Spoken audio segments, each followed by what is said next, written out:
both in control against our Tosis debate, and keep going back and forth. That'll be easy.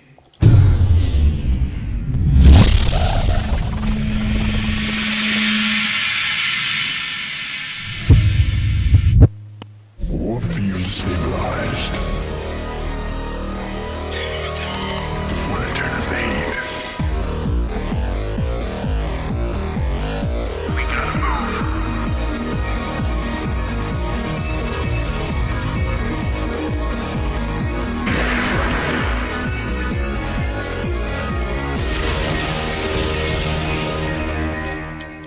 What is up, guys? It's March 4th, 2012. Cats, how's that cookie right there, by the way, before we start the show? It's good, man. All right, I just wanted to point out the fact that you're eating a cookie there. Make you feel awkward before we even start the show. Is it working, Cats? Yeah.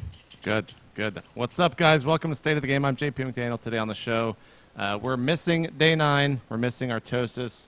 Day 9's excuse, I don't know. I guess he was at some MIT conference. It's like not that important. I don't know why he went to that. Artosis's excuse was that he just moved into a house or something, and he doesn't have internet.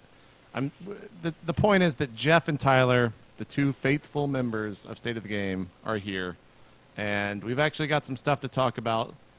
Jeff, I heard Stream is not up on Team Liquid. I know. That's why I'm throwing you this question. 'Cause I knew you were gonna say that, but I heard that Combat X challenged you to a show match, and I'm going to ask you about it. So what's going on there? You shouldn't be giving him attention, man. I think it'd be fun, honestly.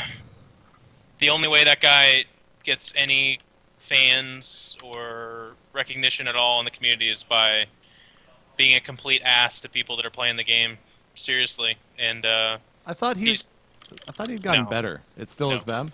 no, absolutely not. He stream sniped me twice in the last 2 days. Talked shit the entire time. He was cheating, calling me names, just trying to goad me into a show match. Then he makes a video where I assume he calls me a whole bunch of more names. I actually didn't watch it because I try not to watch terrible things. And it's just annoying. It's annoying as shit. Like, the guy's never going to show up to a LAN. He's not a part of anything legitimate. And this is how he gets his pleasure, I guess. Like, this must be how he has fun. And I can kind of relate. I remember being 12 years old and throwing water balloons at cars and stuff, and that was fun. But then your balls drop and you stop being a dickhead. So he should play League of Legends. I think he'd be much more at home in that community. Like, think trying he'd to be troll the intimidated, StarCraft community. What? he'd be intimidated because those people have experience Oh. with being dickheads. You know what I mean? Okay. Like, Yeah, at that's least true. it's I used to hate him. I think he's getting better. Well, he gets better like once every 6 months, and then, on another cycle, every 6 months he gets worse. he cried for 6 months on a YouTube video. Yeah, I don't know. Well, I thought it had gotten better. That's why I asked. I am actually sorry for doing that now, Jeff.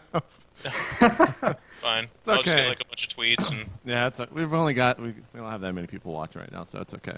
And I'll just edit this part out, and we'll just intro the show like that never happened. Tyler, Yeah. you weren't on were you on the show last time with Adam? Yeah. I was Did I there ask with- you why you changed your name to Noni? Maybe. I don't I think you remember. were going to, but you didn't end up asking. Okay, good. Ask me. Why did you change your name back to Noni? What's that about? That's my question for you here in well- the intro of the show. All right. I mean, I think pretty much everybody wanted me to for a long time, and I was just resistant to it because I didn't want to flip-flop. But it kind of just wore on me, and I thought now's the time to change back. Like, I pretty much decided, I don't think it's going to be good to stay as Tyler forever because everybody wants me to go back, so I just went ahead and did it. Okay. But there isn't really that much to it. I Gotcha. think it's just a name that most people like more, so why Yeah. am I not going to use it? Well, when you did it, I mean, it was probably almost a month ago now, wasn't it, when he first switched over?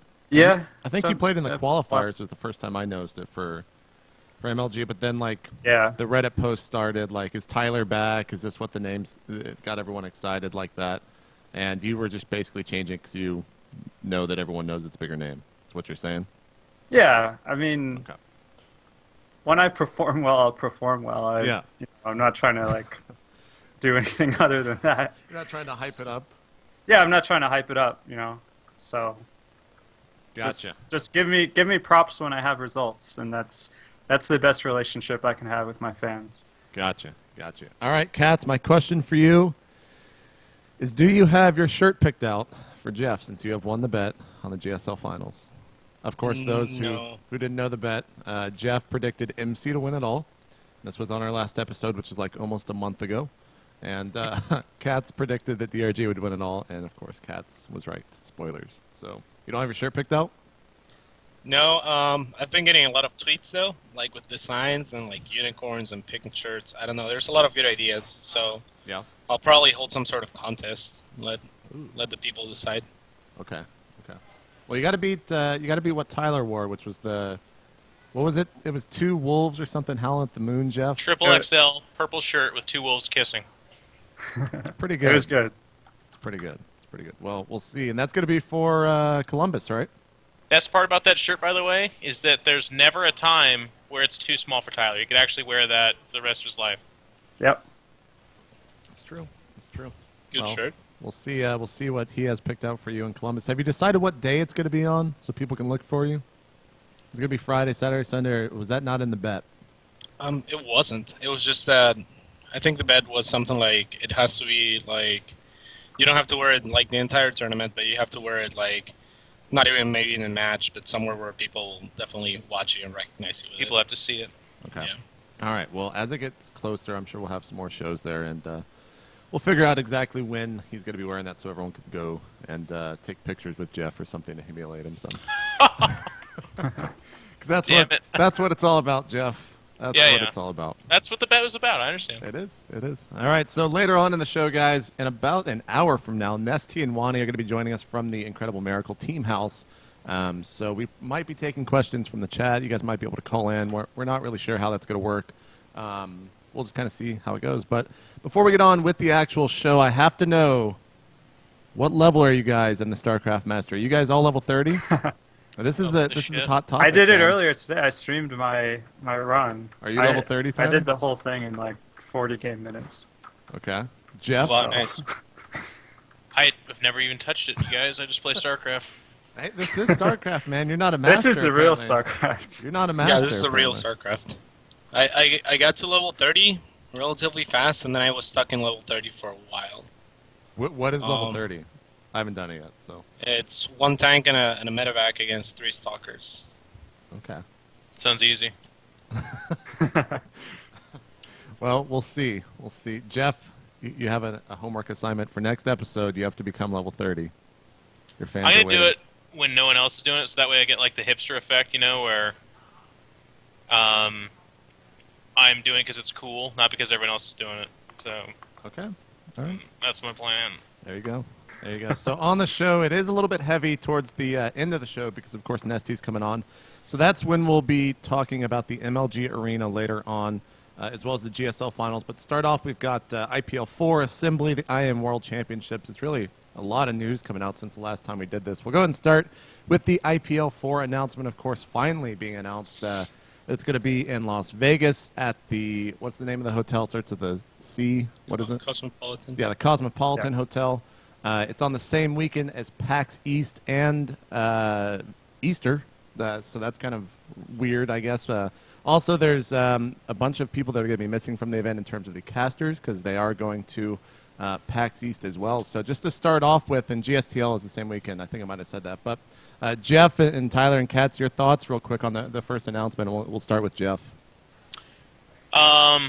I think Vegas is a lot better than Atlantic City. I think everybody would agree with that. I think Atlantic City was definitely worth a shot to try to get that East Coast / like Vegas feel. Mm-hmm. But at the end of the day, I don't think it's I don't know what IPL plans on doing, but I don't like it for like a continuous tournament location. Really? Just because, I think it's. I was there for it. It was a fantastic tournament, but the city itself didn't drag in that many people in terms of an audience. A lot of people were commuting from New York, which was kind of like an hour-ish, and most of them were coming by like bus, since New Yorkers don't have cars. So I didn't really like it. Vegas has a lot more of that attraction. I know MLG was out of Vegas. Like it's kind of like the glitz and glamour of the country. So I'm really excited for the potential there. And I mean, I'm just really happy for it. IPL4 is going to be awesome. One thing I think is kind of interesting is that with the GSTL finals there, I gotta imagine that open bracket's going to have like 40 Koreans. Yeah. So I mean, it's gonna have both teams right in full. Yeah. I would think so. both teams and the Koreans that would have gone anyways. So Yeah. I think that open bracket's going to be absolutely brutal. And unfortunately, I won't get to try my hand because I'll be in PAX East. But it's like a unfortunate, but I'm also happy. PAX East last time I went was amazing. We did a live state of the game. Yeah. I got to play in the booth. It's the same thing this time. We're doing a state of the game. I'm playing in the booth. DJ Wheat's going to be there. You're going to be there. Artosis is going to be there. Yep. As well as others. And I'm really excited. Dude, random question. Do you have to work all day on Sunday? I'm thinking about flying to Vegas at the end because our panel's early in the morning. I don't know if you saw that. Yeah, it's at 11. Yeah, it's I don't know. 10:30 or 11. I don't know. I'm trying to decide if I want to fly in and check the finals out there, but I guess we'll decide that off camera. Tyler, you're going to be playing through that open bracket. What are your thoughts? And just in general, are you looking forward to the tournament? I think I kind of feel the same as Jeff about the location. Like, Vegas is awesome, obviously, but I still feel like I need to see them like prove this concept to me that it belongs in that kind of atmosphere. But beyond that, I mean, I think it's going to be an amazing tournament. If IPL3 was any indication. I think there's a little bit of an interesting thought going on with the GSTL finalists perhaps playing in the Open because I looked at the schedule and the Open bracket, they're going to have to be playing from, not constantly, but sometime between 12 o'clock and 7 p.m. Right. So kind of all day. And then I assume GSTL finals like starts at 7 or, you know, maybe there's an hour between when the open bracket ends and GSTL finals begins. But, I mean, those players are going to have to play all day, and it's like kind of a tough situation because you don't want to sacrifice anything for GSTL finals. At least the coach probably isn't going to want to. But on the other hand, you have a tournament for $100,000 that you're just sitting there like you could play it.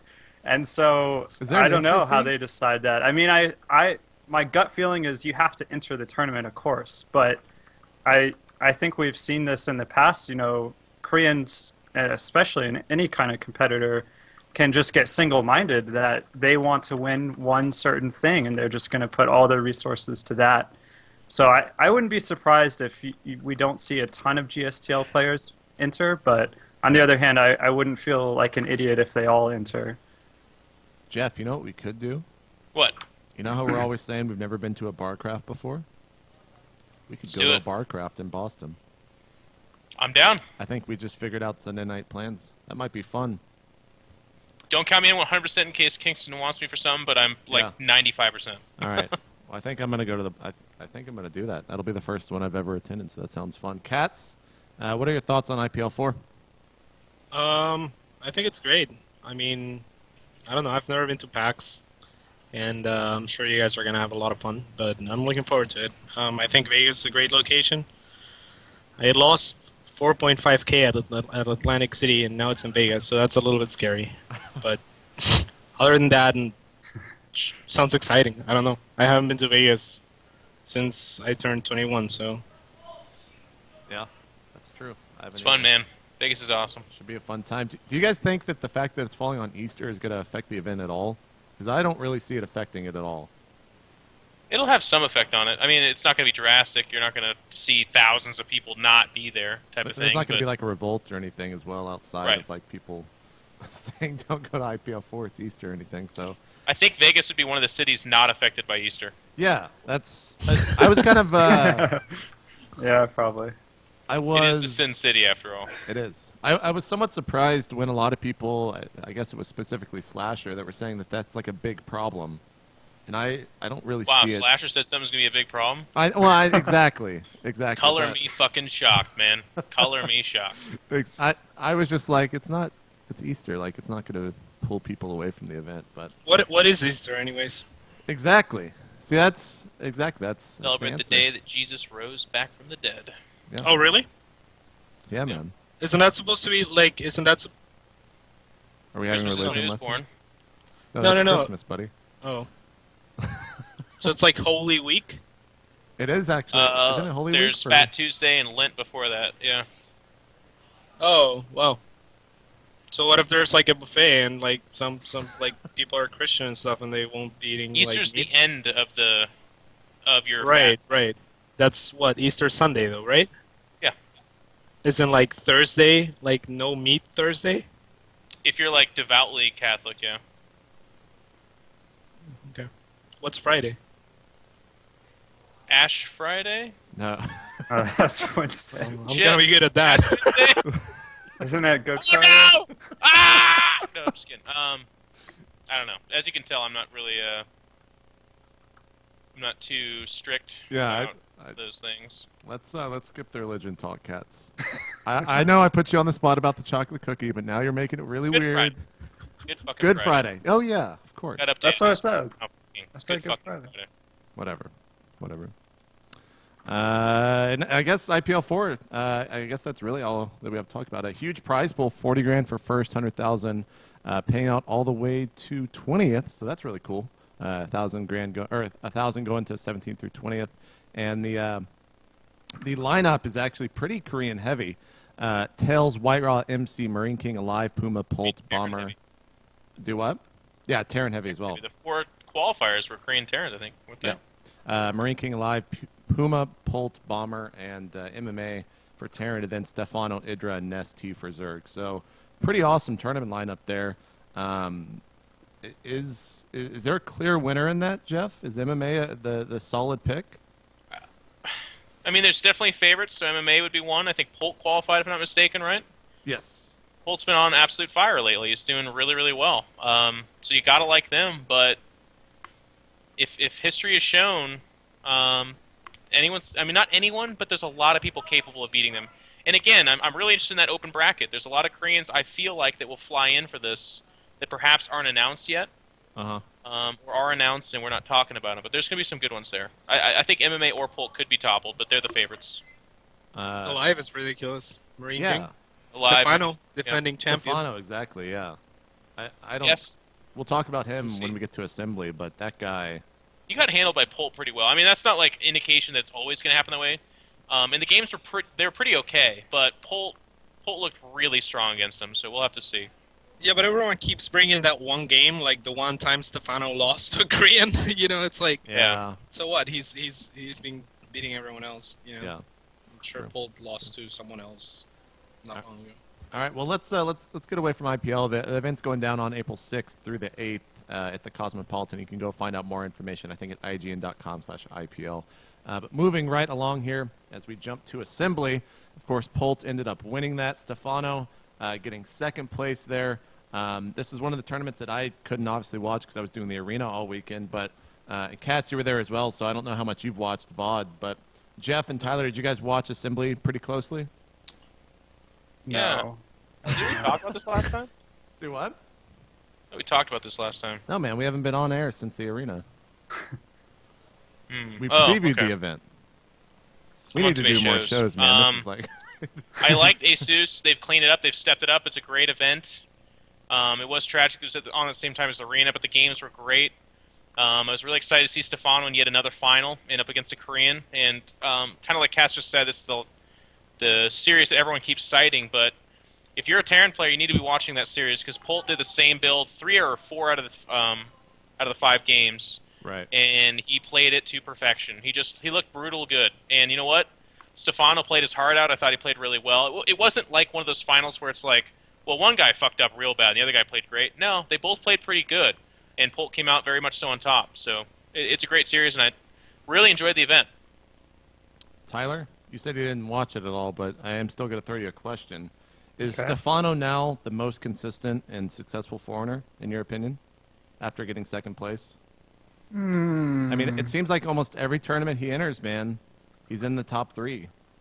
Yeah, I mean, I think you could just answer that with stats, but if I'm gonna say what my feeling is, or try to predict the future here, I would say he's gonna be the most consistent, like in the next 6 months or so.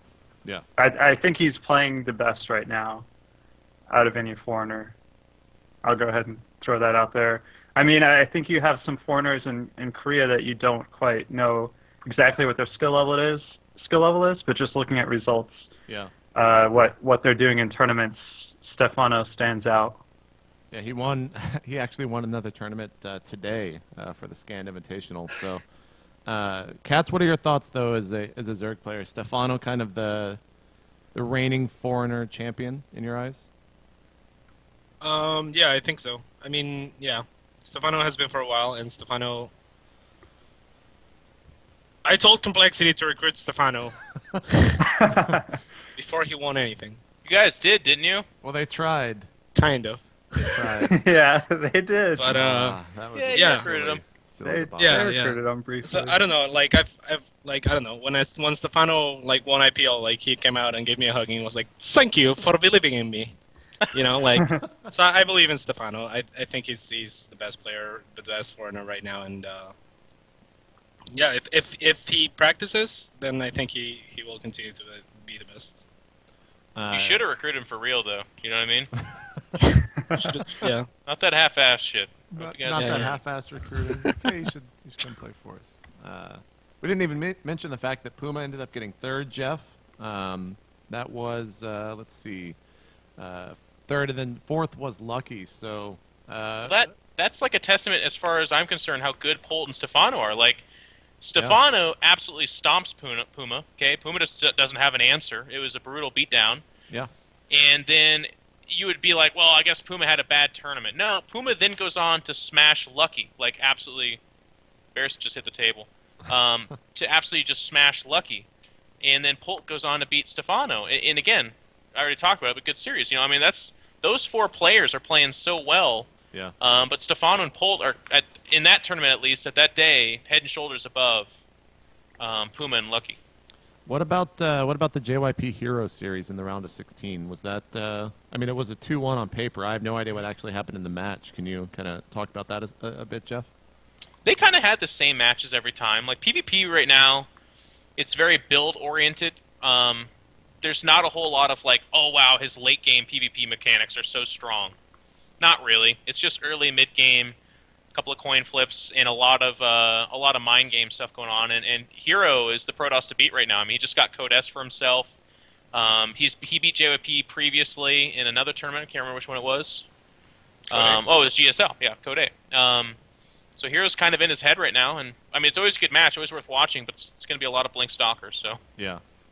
And then just looking through the bracket, again, I didn't watch this tournament or check out any of the VODs, but some of the names in the round of 16 that I'm kind of surprised from, Wellmu, just kind of sneaking up there. oh yeah, making out of that group over Koss, I believe. I think that was the same group, right? Yeah, let me look Yeah. real quick. It was like Yeah, Koss, Puma, Wellmu, and Koss, and Titan. So that's pretty... Titan was surprising too. Titan just won. Like, check Reddit and search Titan's name. He just won You won one something. of these mini tournaments, and he Yeah. beat like Stefano and maybe don't quote me. I'm going to pull names out of my ass, but he beat some ridiculously good players. Yeah. So that That was guy's definitely a good amazing. showing. Good showing for him.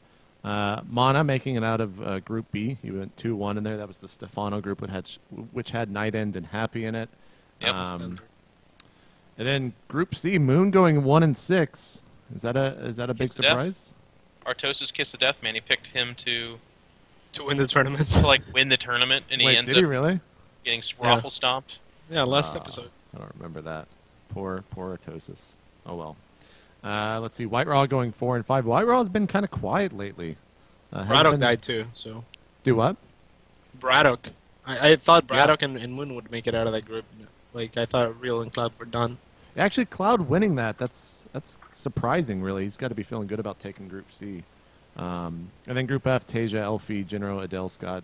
Jinro just, once again, I feel like he can't really catch a break. He hasn't performed at all since, really. I guess his last big success was GSL, almost last year. Is that right? Yeah. It's been a while for that. And then just Bling, once again, he's really playing well. He went 6-1 in his group. Yep. TLO going 1-6 on the flip side with And Phoenix General in did there. poorly too. Yeah. So did Blink beat Bolt, or like was it a fixed match? Or Let's see. why does no one say anything? Yeah, Blink 2-0'd Polt. Yeah. Yeah. So like there you go. You know, like Yeah, that's impressive. Bolt destroyed Stefano, but Blink beat Bolt. So Wasn't Bling's PVT like really, really, really good? He ended up beating Yes. the Muslim, I think, in that show Yeah. match, right? Oh, there's Bling's just good, man. yeah. Yeah, he lost PvP, which is a lot of coin flips, as Jeff said. So Bling is freaking. He's a legitimate foreigner, world-class Protoss. Like anyone that doesn't think so is kidding themselves. He can go into any tournament and be a legitimate threat against most players. Well, that'll do it for the assembly talk. Let's move on and just, I guess we can open up talking about the arena and talking about the whole pay-per-view structure. But Well, real quick too, Yep. on Bling. Sorry Sure. to interrupt, No, go but ahead. he actually just recently got announced to be sponsored by a caster in Total Biscuit. I think that's noteworthy because that's Yeah. at least. I mean, the only other like close thing to that is Handsome Nerd sponsoring White Raw, and then Right. one of the Korean teams. TSL, I Yeah. think. I want to I say mean, that's it's as TSL. close to a caster sponsoring somebody as it gets. But I think it's pretty cool. Total Biscuit's come out and said that it's just like a cash salary per month so that he can more comfortably travel and That's live. awesome. Because it's kind of well known. A lot of these teams, and actually, let's do a little spin-off. JP, ready Let's for do this? it. I'm ready for this. Some of these teams don't pay players very well, and I'm just saying, Show got released from Dignitas, and I've got some insider information on another Dignitas player that might be leaving fairly soon, or at least is talking to teams. Uh-huh. But I will not say who. You'll have to. We'll have to watch the headlines That's for state that. of the game, man. That's state of the game. I drop nuggets. State of the Jeff, actually. You can deal with it. You Yeah. can. You can. But that's interesting, I think. Yeah, it is. And I guess that's kind of the state of where we are right now. It's awesome that Total Biscuit was able to do that. I really want to see Blink. For now, or for the last couple tournaments, he's only really played at European tournaments, right? He's never really been outside? Bling? Yeah. Never been in the States, as far as I know. Okay. Yeah, so I guess I would just leave Europe, pretty much. Yeah. I just did that math in my head, guys. Nice. Well done. Very, very impressed. We'd love to see him in an IPL or an MLG, anything like that. I wonder. I feel like, I mean, if he's going to these tournaments and playing so many games, he'd probably do very well in like an open bracket structure. Don't you think? Absolutely. Yeah. So maybe with that sponsorship, we will see him at IPL 4, Columbus, or anything like that. Or maybe he'll go over to Korea and train for some. Although I feel like, to break off into another tangent, that's not really a necessity anymore for players. You don't have to go to Korea and train. No. I mean, we're seeing that more. Stefano spent, what, 2 weeks there?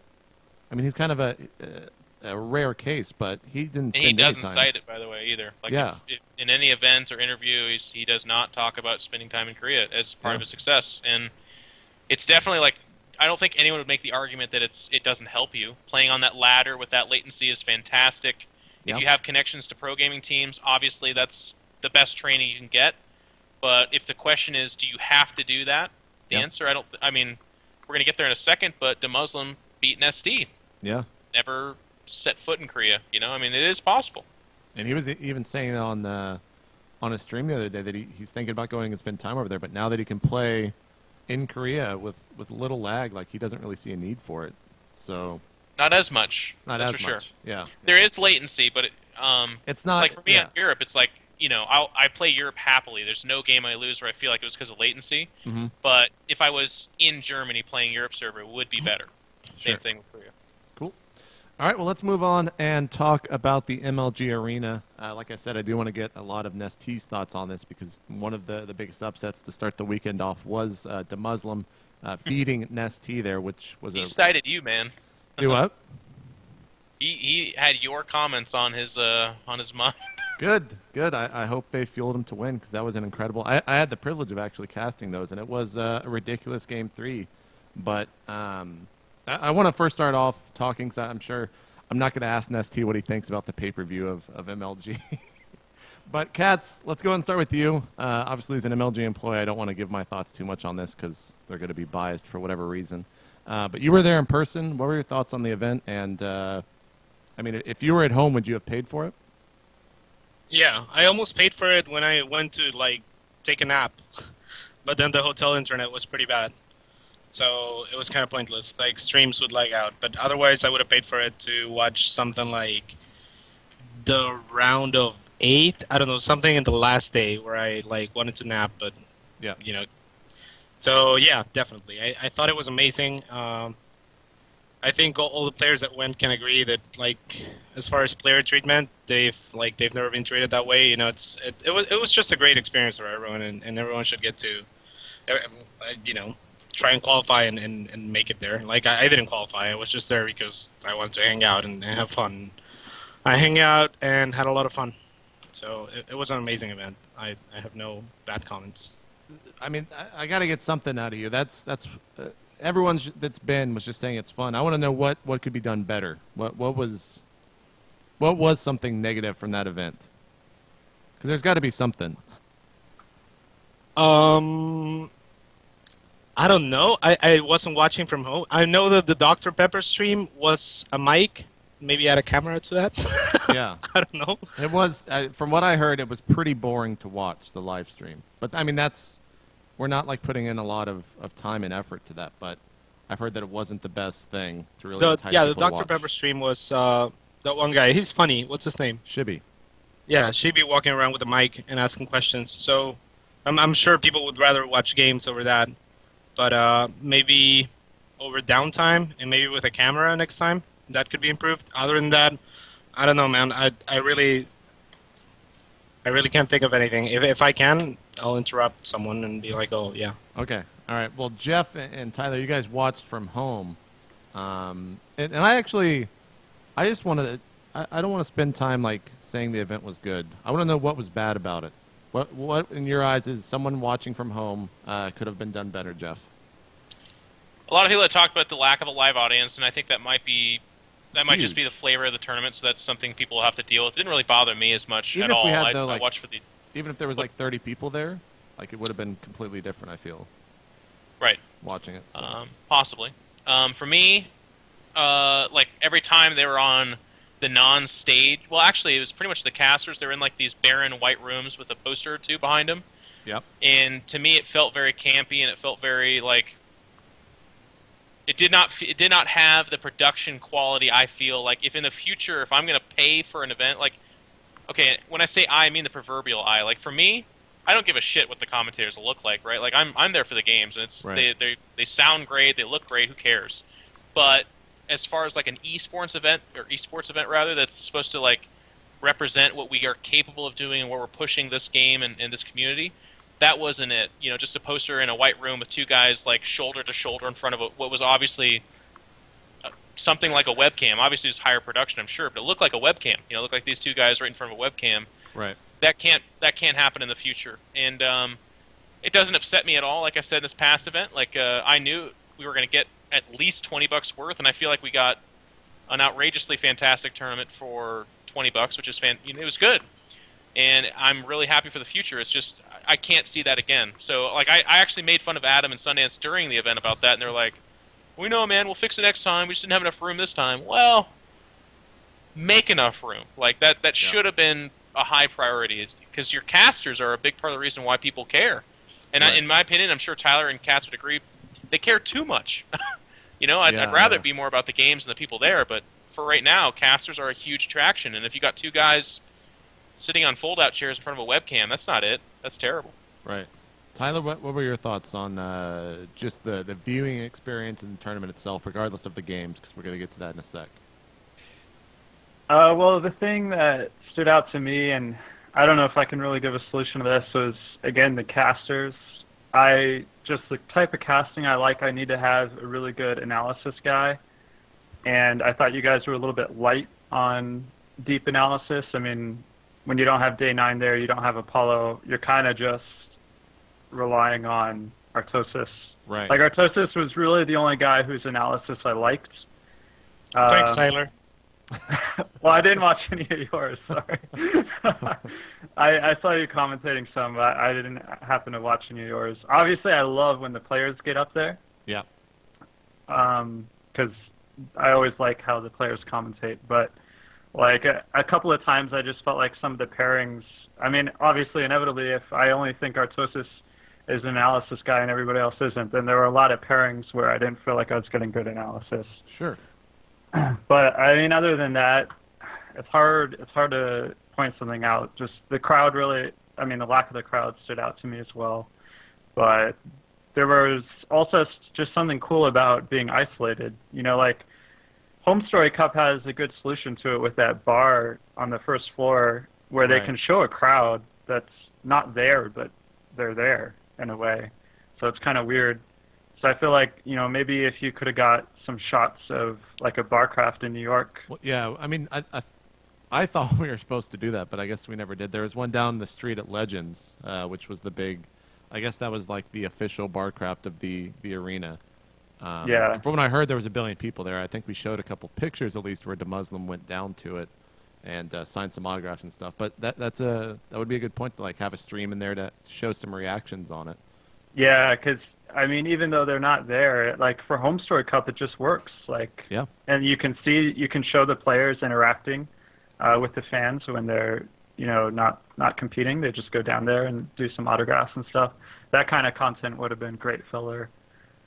Some of the pregame interviews were bad too. I think everyone started commenting on it, like, don't ask the player what he's about to do. Yeah. If yeah. the other guy has a chance of hearing it. Right. I don't like pregame interviews a ton because I think really the only interesting thing you can say is what you're about to do. Right. And if right, it's not right. in private, then you can't say it. So I think it's better to just let the player focus and Yeah. do a post-game interview if he wants. Yeah, I actually agree with that. I mean, I guess let's move on and talk about the matches, because to me, that was where we got incredibly lucky with the quality of matches. It seemed like every match that was shown, at least the ones that I casted, all of them were incredible. And we'll start off with, of course, the MLG match, which was, I think that was a round 1 match, right? Yeah, of course it was. Round 1, yeah. Yeah, so, Jeff, you were obviously watching from home. I guess, what were your thoughts on that match, and how big of a win was that for DeMuslim in your eyes? To speak kind of selfishly for a moment, it wasn't just a win for DeMuslim. It was kind of a win for all of us. EG's been struggling, especially in team leagues. Going up into that, we had been doing really poorly. Records like 1-5, 1-6, just very poor showings, all killed by Chef. Chef's a great player, but if you want to be a top team, you can't get all killed by Chef. Anybody less than like an MVP or Genius or one of those absolute top guys. Like Right. Or Cats. Chef murdered us. What? No, you're just listing the best players, so you forgot to mention Cats. Yeah, in Europe. Sorry. So we had kind of we've been getting beaten up in 2012. So going into this event, we had Puma take third. We had, eventually Huck would go on to take third in this tournament, and DeMuslim right out of the gates against MLG, one of the best Zergs on the planet. And it was awesome. It was absolutely awesome because going into the event too, like the DeMuslim we're talking about now should not be the same DeMuslim we talk about at the end of this year, hopefully, or middle of the year, who knows. But Right. he is a major tournament winning caliber player, and I've been saying that for a long time. And people like to throw it in my face when he doesn't live up to it, but hell of an expectation to live up to, and he is capable of doing it. And this kind of showed it. He went down to the wire against MLG and had his back up against the wall in that game number 3. Huge comeback, ended up winning the game, made smart decisions the whole time. Yeah. And everyone was ecstatic. Machine was here with his girlfriend. They were jumping for joy. I was actually in Portland at the edge of my seat. Dare I say, on the verge of tears. I was so happy. We have a real good team atmosphere, and we've been kind of sick and tired of getting our asses handed to us. And this was the beginning of a really good thing at MLG Arena. So endlessly proud of him, obviously, but also really proud of our team and the practice we've been putting in and all the good stuff going into it. I remember, So the Muslim versus MLG. yeah. What? that was like Braveheart speech. Oh, It thank you. was pretty sick. Brought tears to my eyes. It was pretty funny when after he won and we wrapped the stream up and went to a card or whatever. I went out and congratulated him, and he was still literally shaking after that win. He was so he didn't really know what to do with himself. I felt like because he beat MLG like that, and he's probably not even thinking about the next match at that point. I felt like It's hard to describe to people what it's like. Ben had 30-ish of his players around him. Cameras are on him. Yeah. It's like you're playing an amazing player, and here's the thing: every competitive player has to fight against. When you win that first game or second, and you're one game away from beating a legend, that voice comes in your head that says, oh my god, dude, what if you win? You know, what are you gonna do? Like, people are gonna freak out. You're gonna be so proud. But that voice is what helps you lose the game. You have to shut that voice up, and you have to play as if it was game number 1, and you're playing just another guy that you're gonna play what you've practiced and what you've done. You know, and it is so intense. It's just remarkable. So that's why you see some players melt down, by the way, is they give in to that voice or they have a tough time overcoming the nerves. Mm-hmm. And that's something Ben struggled with in the past, too. He's definitely had nerve issues and had little meltdowns. I mean, the wall against Violet comes to mind, but those kind of things happen. Yeah. And jumping from really one success story to another one, Rhett taking on MVP there in round 2, Tyler. What was that like watching it? I didn't watch it. You didn't watch it? How did you not watch that, man? What were you watching when that went on? I don't know, man. There were Protoss games in every single round. Like, I was watching all the Protoss games. I tried to keep tabs, like when my teammates were playing non-Protoss games, but you can only watch so many games at once, man. Give me a break. It's true. All right. Give me a little bit of a break. I don't even know what happened 'cause we never saw that match. I think it was on I think it was on like C or D stream. So it wasn't even like broadcast. I don't think anyone predicted Rhett to win that, but he took him out as well. So some of the other storylines, there was really so many this past, or at the arena, not this past weekend. Naniwa, to me, probably the biggest storyline, I think, at the event, which kind of got downplayed after DRG took him out, but holy shit, that guy was just destroying everyone that he played, man. And Jeff, I think that you said this as well on I think Inside the Game, that you were just completely taken away with this guy. Well, to me, I was kind of speculating on like why it wasn't so discussed, because I mean, you can speculate all you want. Maybe it's because of Naniwa's character, or because he didn't actually end up placing that high. Right. But beating MLG again, I mean, and I'm going to ask MLG about this. I want to know what's going on behind that. Yeah.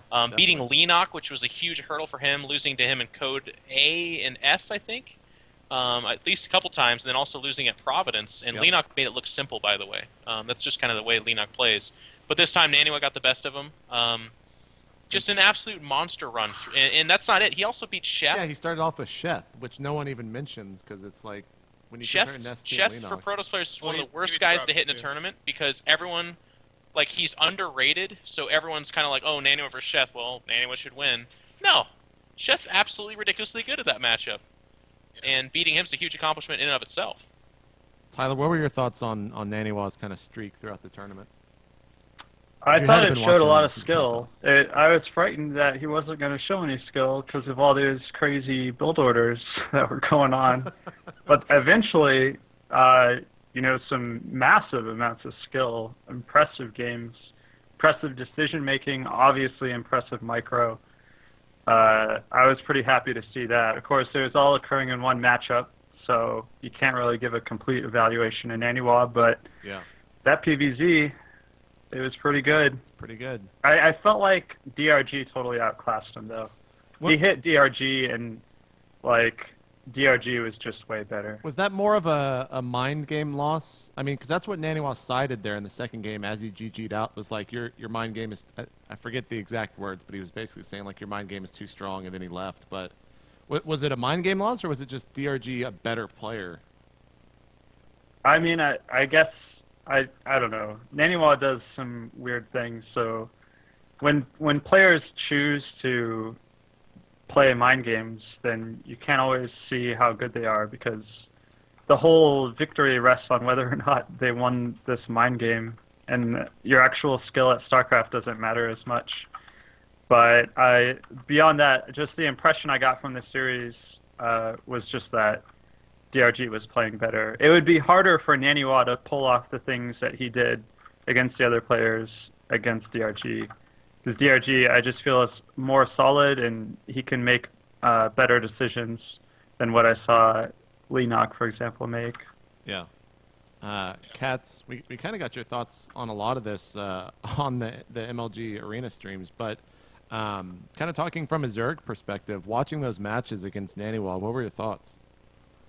I don't know. Naniwa played really well, and one thing about Naniwa, is stylistically, I think both for 91, speaking for 91 and Hydra, they both kind of broke out of patterns that they usually always have, and that was really good to see. Like Naniwa double proxying Nesty was something that Nesty probably would have never expected in 1,000 years, and like both Naniwa and Hydra surprised me a lot in that regard. They just broke their patterns that they usually have of just like this is the best way to play. Right. And I think that's partly of why he was able to do what he did. Because Nesty was abusing the shit out of like Nexus first, like 17. Right. I'd like to see Naniwa go Gateway Expands. Apparently he thinks that's the worst build ever. Didn't you say that you're the one that doesn't like Forge Fast Expand, Tyler? I Right? think Forge Expand is bad in StarCraft 2. Okay. Well, So we'll have we're to on get, opposites there. we'll have to get Naniwa on, and you guys can debate that or something in the future. That'll be a fun argument. All right, Um, I'll beat Stefano at Lone Star Clash, and then I'll just say you have to respect my results. I won't explain it. There you go. Katz, let's talk a little bit about DRG, the guy you predicted to do very well at almost any tournament he enters. Did you expect him to win the entire arena, and were you at all surprised? That he lost. Yeah, sorry, that he lost against Marine King, but got very, very far in it, is what I meant to say. I don't know why I said he won. yeah, a little bit. I watched a few games of DRG. Against Partying, he really didn't look that strong. Like against Partying, I feel like I've seen DRG play a lot. I don't think he was playing his best, and against Marine King, I don't think he was playing his best either. Yeah. Well, it was funny, too, because when he won, like, all the Koreans were talking to Partying and, like, laughing when they were talking to him. So they Oh seemed my like God. he messed up pretty bad in that. Was it the last match that they were all talking about? A bunch of times. Partying made so many mistakes. Yeah, he came out of the match, and I was sitting there, and Hawk was sitting there, and he was like, I'm so Chobo. I was like, no, dude, you're Gosu. And he was like, no, you Gosu, me Chobo. And he was so sad, because he, like, made a lot of mistakes. Like, DRG sacrificed, like, 7 infestors. Yeah. Like, I was on Tal'Darim, interviewed him right? and gave him shit for it. I was like, are you kidding me? Like, where was Burrow? And he was like, oh, I forgot Burrow. I'm like, are you kidding me? Like, you don't burrow your infestors as soon as you leave your base? In general, he made a lot of tiny mistakes that DRG never makes. So, Yeah. I don't know what it was, but he didn't play like himself for the last couple series, I think. Tyler, going to that Parting DRG series, did you watch that? Yeah. What were your thoughts on Parting's play in that? Were you kind of on the same side of the fence as everyone else? I'm not a Parting fan yet. I didn't get aboard the Parting train when it first left the station, and the games that I've watched since then have not convinced me. So I'm not saying he's bad. I'm just saying I haven't seen like a really standout quality to him yet. Gotcha. I'll keep watching, of course. Yeah. He has one of the, I guess, the most hype, really, when it comes to Korean Yeah, players. he has right a lot now. of hype. New Korean players. Jeff, your thoughts on Parting?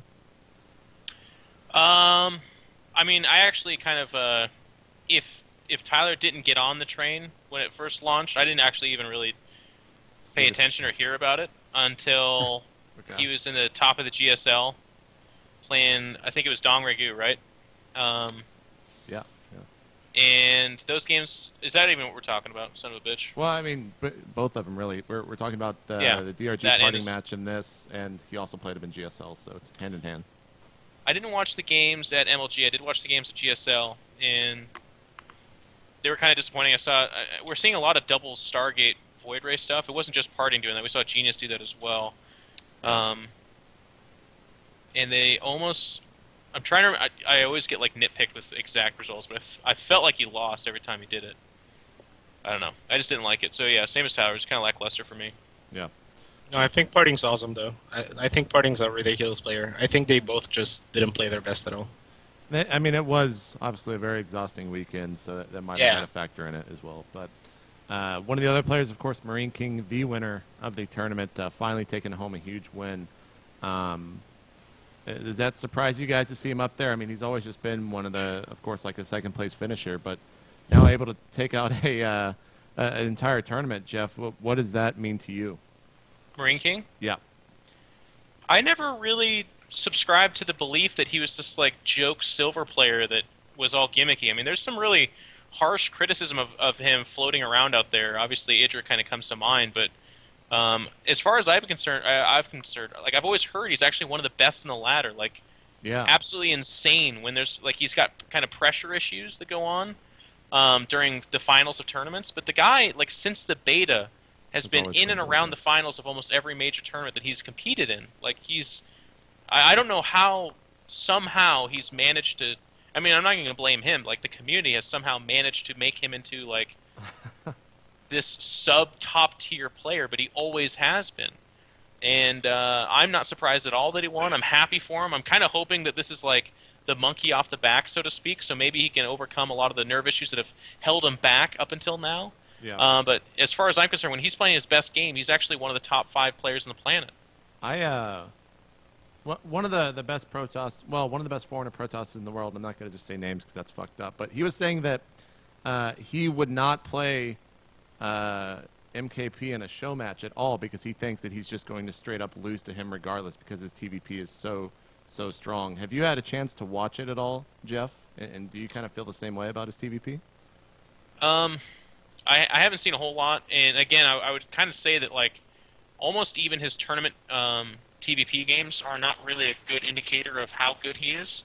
We'd need like a replay pack from his ladder games, but I think one of the things that makes him most dangerous to comment on his TVP in general is that he's very capable and willing to do outside the box and zany things, and then he makes them work better than other people do. So Yeah. going into a match against him, if you don't scout inside his base and there's a bunker at the top of that ramp at the natural, you don't have a frickin' idea what's going on behind that, more so than you would against other players as well. Tyler, what do you have any insight to Marine Kings play or just in general about him? I just feel people forget how long he's been a top player. Like the first seasons of GSL, he was good. I don't remember his results. I just remember there being this like Foxer guy, Marine.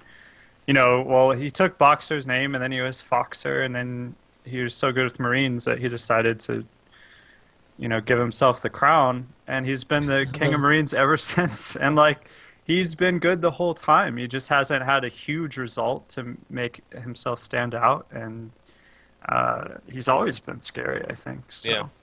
I just hope people will, you know, start ranking him higher. Yeah. Well, we'll see in the future where he pops up tournament-wise. Some of the other stories, of course, Grubby. He ended up losing in the opening rounds against Naniwa 2-1. But then he beat Thorzane in the lower round 2, which not a lot of people were talking about that. He did lose to DeMuslim right afterwards. But taking out Thorzane, PVT is really not something to kind of overlook. What does that win really mean to Grubby, you think, Jeff? I'm sorry, one more time? What And is the to win EG, over? most importantly. Do what? Oh, And to EG, most importantly. what does Grubby beating Thorzane really mean? I mean, how important to his career is that? Because we always talk about how he's like a rising star. He's just not there yet. But then he goes and takes out probably one of the best TVPers in the world. Who is the other good? He also beat the Zerg, Lucira.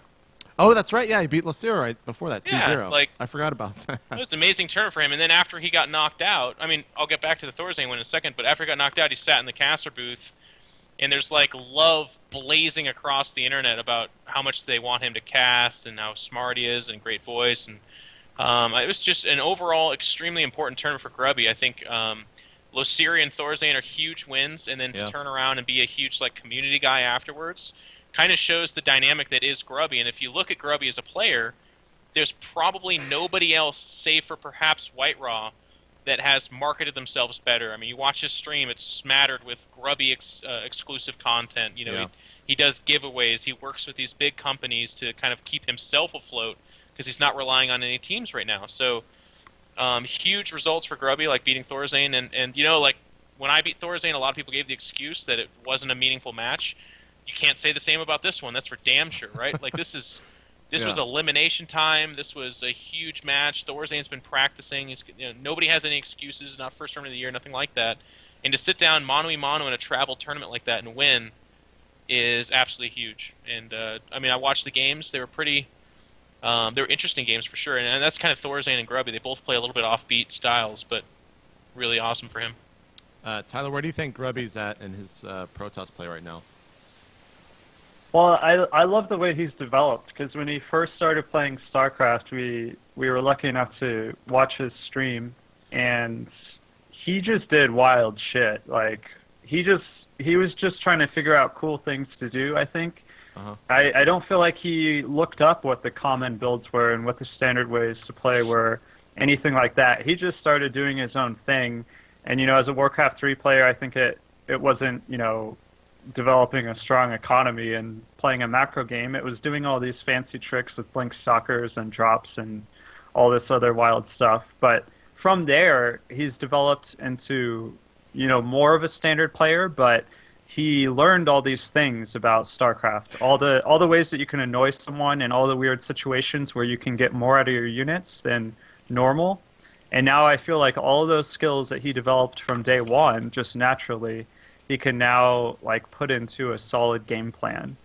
And so he's just got a bigger toolkit than a lot of other Protosses do. And sometimes that works out and sometimes it doesn't, but he's constantly getting better and better. I mean, beating Lucera and Thorzane, that's two different matchups showing really solid gameplay.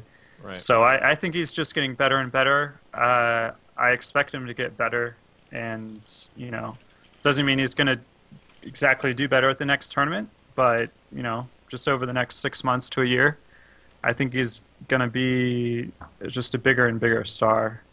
Yeah, definitely. And the other thing, too, is that in terms of interview and just on-screen presence, I feel like his Warcraft 3, I don't know if he actually took media training or what, but you put a camera in front of that guy, and he's just always on. He gives some of the best interview responses, I think, out of any other player that I've ever talked to on camera. I loved his attitude too. He's got a real exactly. competitive attitude that's missing from so many StarCraft players, even the best players in the world. I mean, well, not the best Brood War players in the world, but StarCraft 2 has a different culture at the top, and it's just people just kind of doing the best they can. They don't really put a lot of thought into how the competitive psychology you should have and what kind of mindset you should have at a tournament. I feel like Grubby has put thought into that, and he's perfected it over his many years of Warcraft 3 experience. And just the interview he gave, I think it was before Thorzane. Yeah. Somebody asked him, I think that was Rob, and he just gave the best answer ever. Yeah, he was asked, where would you put yourself relative to your best Warcraft 3 skill in StarCraft 2 right now? And he just said, let me just say, I left all my Warcraft 3 trophies at home. He just put it all behind him, and he doesn't care about that anymore. The only thing that he cares about is winning his next match. And it was pretty sick to see that. And I hope more players can try to emulate that. I heard he's taking a player under his wing, this mentorship thing. So I guess there's at least one guy who's going to learn. Tell us about that, Tyler. Yeah, Tyler, why don't you let us know about that, buddy? I think Rhett could tell you more, but Feast. Feast is a rising star, as we've said before on State of the Game. Of course, he's European, so he's already a star, but he's rising relative Super Saiyan star or something. To the other Europeans. So, and Grubby has taken a liking to him. I don't know exactly, what their relationship is, but Well, it's father's son. Yeah, it's a father-son now. I don't know, but he's the first mentor-mentee relationship now. Official too, he posted. You can read the thread. Yeah. And it's been announced. Yeah. is it Red into Muslim, which followed right after? Was that the second announcement? Yes. Okay. Yeah. Now, which Stream one is Dead. the mentor-mentee there? Rhett mentoring Well, Rhett's to the Muslim? mentor. Rhett is mentoring the Stream Muslim. Dead. Okay. Yeah. Okay. That might be And why I it have a gets so well special against State of the Game Destiny. announcement. What's that? Who are you mentoring? Very much Jeff? so, like the Make-A-Wish Foundation, kind of at large that people know about. It's where people kind of suffering an ailment, they get to make a wish, and then it gets granted for them for the most part. Well, I'm going to be doing that. Kind of. It's a little bit more like the Big Brother Foundation, and it's going to be In Control's children. Basically, is what I'm going to call the foundation. And my first First child. My first child is Machine, so I'm happy to announce that Awesome. I'll be making all his dreams come true, and I will be kind of raising him up How do we apply for this, Jeff? I would love to be one of your children. Well, there's a couple ways to go about it. I mean, the easiest to do is to just give me lots of money. If you can do that, I can almost guarantee you a Is that how position Machine as one got of my in or children.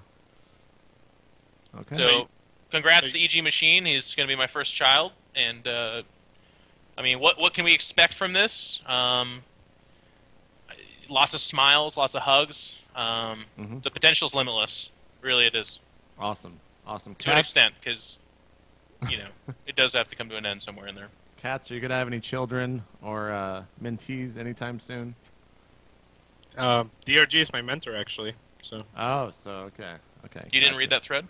No, yeah, I you did didn't not. read that thread. No, I missed that thread, man. All these threads popping missed up all the the thread, time. yeah. I didn't have access to a PC in New York. They kept me chained to the casting desk the entire time there. But, Cats, your thoughts on Grubby, real quick, and then I want to talk about Violet some. Yeah, Grubby's amazing. He knows how to win. He knows how to. He was the best at Warcraft 3. Like even like that answer was pretty good, all that. But the guy just knows how to win. Like what Tyler mentioned, like at the start, like that he was doing funky stuff. Like that's not him. That's him figuring the game out for himself. And like when you are not looking up to anyone, when you're looking up to be the best, like that's what you got to do. So I think Grabby can be the best. Gotcha. And now Violet, a player that won the European, I think, online qualifier. He got sent, let's see here, beat Axlov, beat Show, and then lost to Marine King 2-0. Went down into the losers bracket, beat the Muslim, then beat Gonzia, then finally was knocked out by Oz. Where do you really rate him, Katz? And is he basically kind of a tip-top performer, or is he still kind of up and coming? I'm not sure. He's been up and coming for a little bit now. When he first switched to North America, I never thought he was very good at all, and then he started getting really, really good. So I don't know. It's really hard to rate. I heard the games against Marine King were really ugly though, and I didn't get a chance to see anything else. But beating Gansi 2-0 and the Muslim 2-0 is pretty good for any Zerg, I think. And one last thing that I want to touch on before we leave the MLG Arena thing. And Wani actually just messaged me, said it'll be about 5 minutes out till MLG joins in the call, so this is a perfect kind of time filler. At this event, and we talked about this on stream, we saw probably the most cheese, I feel, that we've seen at any tournament to date. And I just want to get y'all's thoughts on maybe why we were seeing this, and really, you guys are going to say, I hope, that it's not a bad thing. So I just want to reinforce that as well. And Katz, we'll start with you. Why do you think we saw so much quote-unquote cheese at this tournament? I think it's a lot of metagame thing, and I think it's a lot of players fearing each other. For example, like Terrence just figured out that they can macro against Zerg, and they can take a really fast third, and Zerg's just figured out that you can just roach bailing all in that. So now Terrence will have to take a step back, and next tournament you will probably just see them playing off of 2 base a little bit more conservative. I think that's part of it, like at least for CVT. As far as CVP goes, I think that, like, I don't know, I watched MLG versus Naniwa. I know that MLG knew everything we knew. I mean, like, Naniwa was going to go 17 Nexus, so I'm going to cheese him.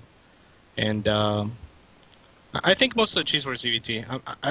I didn't follow the rest of the game, so I have no explanations for anything other than Zerg. Yeah. Jeff, what were your thoughts on that? I'm having like the most severe. What's that thing when you felt like you've already done this before? Deja vu? Deja vu. Thank you. Did this Anyways, come up on Inside the Game or something? I guess so. That same question got asked, but basically, here's what I think happened. A couple things happened. So the patch hit just a few days before that tournament, which means like Terrans in particular, Snipe against Zerg got a little bit weirded out. Phoenix against Zerg got a little bit weirded out, and none of those actually ended up being a huge deal, but certainly they're a part of the metagame. Like, people take it into consideration when they're dealing with the map and the matchup and the player. So that's the starter. The next thing, too, is you're already going to have a higher propensity for cheese in tournaments, because when shit goes down and you're starting to get, like, in the heat of battle, one of the easiest places you can fall back on is a build that's literally timed out to conclusion, which is what most cheese are, right? They're timings or they're all-ins that are not... There's no interpreting, there's no mid-game or late-game, there's just this build that you've practiced out to a T. So rather than have to rely on making those interpretive decisions, you can actually just do a cheese that is solved for itself. It either wins or it loses. So those things kind of combined together, I thought, created a pretty big, cheesy, atmospheric result. Yeah. Tyler, what were your thoughts on that? On all the cheese, was that the question? Yes. I don't know. I don't really have any thoughts. I don't think there's that much to it. It's something you're going to see more in a one-weekend tournament for sure. Because if you have like 5 days to prepare for a best of 3, probably not going to do some cheap cheese. But I don't know. I think it was mostly just coincidence that we saw so much of it at Arena. Right. All right. Well, that will do it for the MLG Arena talk. Let's go ahead and I guess talk about GSL. The finals went down on Friday evening. It was, of course, Genius going up against DRG. A lot of people were saying they were the... okay, I say a lot of people. I actually mean Slasher. He was saying that it was one of the most exciting tournaments, finals that he's watched. And I don't know if I was just not interested in it or what, but I was not all that excited by those matches. And maybe I'm in the wrong thinking here, but what were your thoughts on those matches? We'll start with Jeff. They're okay. I didn't share in the sentiment that they were like revolutionary amazing. There was definitely some cool stuff that came out. It wasn't a disappointment by any means. Yeah. But I think one of the things about... Here's the thing. I feel like the PPV debate/subject overshadowed a lot of the excitement that would have otherwise made... Like, if you take Arena and you take the PPV shit out of it and just plop it down in the community... Right. I think it's one of the most beloved tournaments to date. It was ran smoothly, except for the Twitch problems that they had. Sure. It had a lot of the biggest names in terms of players and casters. It was exciting. I loved the backdrop of New York behind with the red and blue lights. It was a gorgeous tournament, but I felt like the finals and a lot of the matches were kind of overshadowed by other storylines. So I had a tough time really getting into that final. Hold on, I'm responding to the idiots in chat which think I'm downplaying the GSL finals because I'm an MLG employee. Go fuck yourselves. Anyways. The chat's actually especially bad right now. That's why I've been sidetracked a couple times. Yeah. Just banning people like 30 per minute. It's ridiculous. Thank you. Well, I'll have to jump on that as well. But Tyler, what were your thoughts on the finals? The GSL finals, right? Yes. Okay.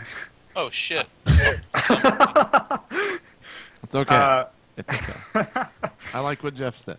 Well, then Yeah. come back to me, because I We'll thought come we were back talking to about you. MLG. We'll come back to you. All right. I'm going to go into a lot of detail here. Let's do some analysis of the games, since I think some people like that kind of stuff. Yes. So, Break it Genius, down. I felt a little disappointed by him. I feel like he could have such like a nice, solid way of playing, but then he did all these all-in-ish type things that disappointed me.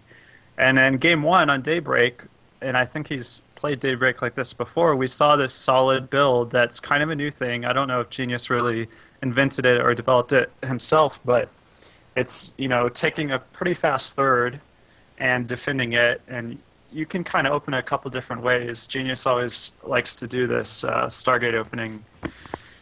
And he just played so solid and so nice and hit with a nice timing. But at the same time, this was kind of weird for me to see DRG handle this, because I felt like DRG should have known exactly what Genius was up to. And he made all these roaches that I thought were useless. It was like he was trying to break him, but he didn't do anything useful with them. And I know he wasn't surprised by this build. So I'm not really sure what DRG was doing there. And it was especially weird because later on in the carrier game, DRG has this mass drop build planned that I thought would have worked on Daybreak if he had wanted to do it there, as soon as he recognized how defensively Genius was playing. So that was just kind of a weird game. Solid by Genius, but weird for me from DRG. And then on Antigua, we had this double proxy Stargate, and this sparked a little discussion in the Liquid chat that I thought. So he made the Void Rays and the Phoenixes, and then he went down, and he started with a little bit of a miss micro by targeting the Queen instead of the Spore, and then he just left. But at the moment when he left, he could have stayed and still won that battle. It was a little bit of a miss micro that isn't great. But the moment he decides to leave, to me that indicates that this isn't an all-in, that this is some kind of weird ultra strong pressure build that's gonna like transition into something else. Because if it's all in, he has to commit. There's not even a decision to make there. If you click the wrong thing at the start of your engagement, well, so what? You fix it ASAP and you continue with your build. You don't totally screw your strat over. So I wasn't sure if this was an all-in or if this was something weird. I think it was an all-in that he just totally messed up. He lost his composure. He made a bad decision. He flew around with Void Rays and Phoenixes and did nothing with them, and then he lost the game. So that was like really disappointing. And like Artosis and Tasteless are talking it up so much, and that's their job. But like, Right. I mean, like when casters do that, I feel like I have to come in and say no, it wasn't really like that. Because I mean, a lot of people in the community want like the straight talk of what went down in these games, and the casters are just gonna, promote the games. So anyway, when you had the Cloud Kingdom game, which was an all-in from Genius, it was the +1 attack, and he was actually getting +2 attack, even though it wasn't gonna finish in time to affect the all-in. So that was a kind of weird decision. It's more of this like halfway all-in, not a complete indication. I'll go ahead and trust Artosis that there were a lot of mind games going on in that game. Well, there's got to be. They were teammates, right? Yeah, I definitely think so. They're best friends. Yeah. Yeah. So I think there was a lot of crazy stuff going on just from the tells. But at the same time, I feel like there's got to be another way for DRG to play that can account for this. Like, how can you play in a way that makes so many assumptions against a guy that knows every assumption you like to make? Like, I feel like you've got to have something a little more special. And so I was a little bit disappointed, even though DRG didn't make a specific mistake there, and he totally got like mind gamed and tricked there, and Genius executed well. I feel like there maybe could have been like a whole different approach to the game that DRG could have taken that could have blocked that, but that's very like theoretical. So like here we are with Genius up 2-1, and 1 was a nice game, and then 2 were all-ins that went 1-1. And it's just like, all right, Genius has got to pull it together. But DRG I feel like he kind of caught fire here, and it was just playing better than Genius. And then at this point, I just felt like Genius, the game 1 was like a fluke. And like this whole idea that he's got all these amazing standard solid builds isn't true, because he wasn't using them against his teammate. So like, I think they've already been proven to not work in practice, or else he wouldn't be all-inning like so many games against Dongrai Gu. So that's a little bit disappointing. The carriers I thought were just stupid. Let's talk about the carriers. I'll just talk about the carriers, and I'll let other people talk about the carriers, and I'll be done. So Artosis was saying how genius it was, how awesome it would have worked.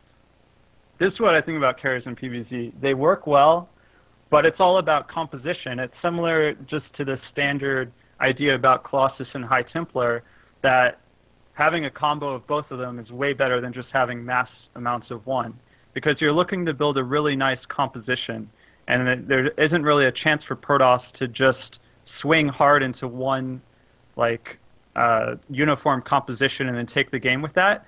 That's very rare to be able to do that. So you're usually just trying to head toward a perfect composition late game, and when you can get there, then you win, because Protoss has the best late game army.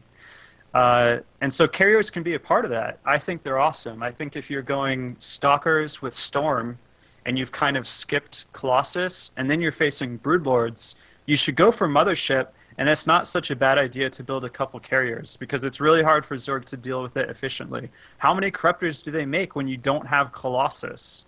They're not going to have any initially. Now they've got to have Corruptors on the field just to deal with the carriers and the Mothership. But you're all Stalker Storm, and it's a pretty sick combination in that sense. the more that you mass carriers, the worse they are, because Zerg can hard counter them so bad. Like, you're asking Genius to deny DRG scouting until, like, the 15th game minute. Like, it's ridiculous. Like, he's not just going to keep sending lings into this wall of cannons. Like, and how many cannons did he build, like, at his natural and his third? He was obviously turtling so hard, it's going to make DRG curious, and he's going to get in and scout at some point. Like, I just don't see how that would ever work. True. Katz, you looked like you were kind of thinking about all that Tyler was just saying. So what are your thoughts? I agree with a lot of it. Game on Daybreak, the big difference between the like DRG strategy on Daybreak and on what's that map? It's so ugly. The carrier map. Like the reason he goes all in there is because that's a Protoss map, whereas Daybreak is a Zerg map. Right. There's no reason to all in on Daybreak. And then on Entombed Valley, like if you just let the Protoss take 3 bases and do whatever they want, they can go carriers. You know, they can do whatever they want. So I think the strategy choice by DRG was really smart for that map, and I don't think he would have ever done it on Daybreak because he feels like he's favored there. I've actually lost the carriers on the Korean server. I think that Genius wanted to get +3 on interceptors. If you guys ever get a chance to just try it, like I lost to like 7 carriers, and I made like as many corruptors as I could. Like interceptors with +3 are like so unexplored. I mean, I can get into it much, but like, you know, like I had no upgrades when these carriers came on my Spire. So maybe it was a like fail of me scouting, or maybe like him denying scouting, and that's what Genius was doing. So I don't know if DRG didn't break Genius. I think the carriers might have worked. Other than that, I thought they were terrible games except for the first and the last game. I thought the last game was really good, the first game was really good, and everything in between was kind of crap. And they are best friends. They were having fun. I really enjoyed watching it. They did crazy stuff. I don't think it was that pressure of like, oh my god, if I don't win, you know, it's like, Yeah. if I don't win, my best friend wins, and all my team is happy anyways. And, That's a good point. you know, and yeah, that Void Ray thing was just so bad. It was 3 Void Rays and 4 Phoenixes against like a Queen and a Spore. He stuttered. Yeah. Yeah. He went back and forth Like between you were Spore saying, and like the Queen. Team Liquid chat, like we have a complexity chat, and we were all just like, what the hell is going on? You know, like. Yeah. But yeah, Artosis and Tasteless did a great job though. I really enjoyed watching it. I don't think they were the greatest games ever though, by any means. Yeah. Jeff, your thoughts there on the GSL finals before we get MLG in? Yeah, I mean, Tyler went really in depth, so apologize if I reiterate a couple things, but I just that's part of what I want to ask MLG is like I'm going to ask him because none of us sitting here have ever prepared for a GSL finals, you know. And that's exactly what they had. They had time to do it. They sat down. They were on the same team for God's sakes. But I want to know like why Genius went into it playing so rigidly. Like we're calling it cheesy or all-in-y, but it was very much so just like I have this map, I'm doing this build. I have this map, I'm doing this build. You know, and things either worked out and it looked pretty cool, or things started to falter and he fell apart. He just absolutely fell apart a couple times. So I kind of want to ask MLG like how much about the mental game there, and how much like Korean players in particular work out builds specific to the map or the player, or if they go into it prepared like styles or reads, that kind of thing. But yeah, the double Stargate stuff was really disappointing. Just I don't know, Dong Rigu was the better player, and I was a little bit sad because Genius out the gates was looking really powerful against Dong Rigu. Like I thought it was gonna be like a 3-1 like a 4-1 or something like that. He was looking like a monster, and I was getting ready for Idra to bitch and moan, but then Dong Rigu took care of business, and now I get to look at Greg, but then he tells me the usual stuff, like Genius threw it away or the game's terrible. But Yeah. oh well. Well, let's try to bring Wani and MLG to the call. Apparently, Artosis just now got internet, so maybe he'll be joining us a little bit later. I'm not too sure. We'll see though. Even a little bit of Artosis is better than no Artosis at all. That's true. I need to tell him how much I disagree with him. That's the most fun thing We to need do. to make fun of him about his predictions for the finals of both MLG Arena and then ASUS. It's true. ASUS? What Yeah, did he ASUS predict said for? Moon was going to go there, man. Yeah. We'll get 6 code. Moon is perhaps, just by map score, one of the, like, on the absolute opposite end of the 1 in 6 in games, I think. Yeah. That's true. All right, Wani says he's testing the mic. Wani, I'm just fucking calling you on Skype, and we're gonna see if this works. So. Oh, sweet. That messed up. There we go. Okay. Wani. I guess they need more time to set up their mic.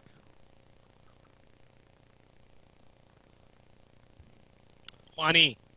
Let's just keep saying his name over and over. He's not wearing a scarf. I can't. Oh, Wani, you have to turn your mic on, buddy. All right. I was gonna say, Wani. Wani, turn your mic on. Hmm? Wani. Wani.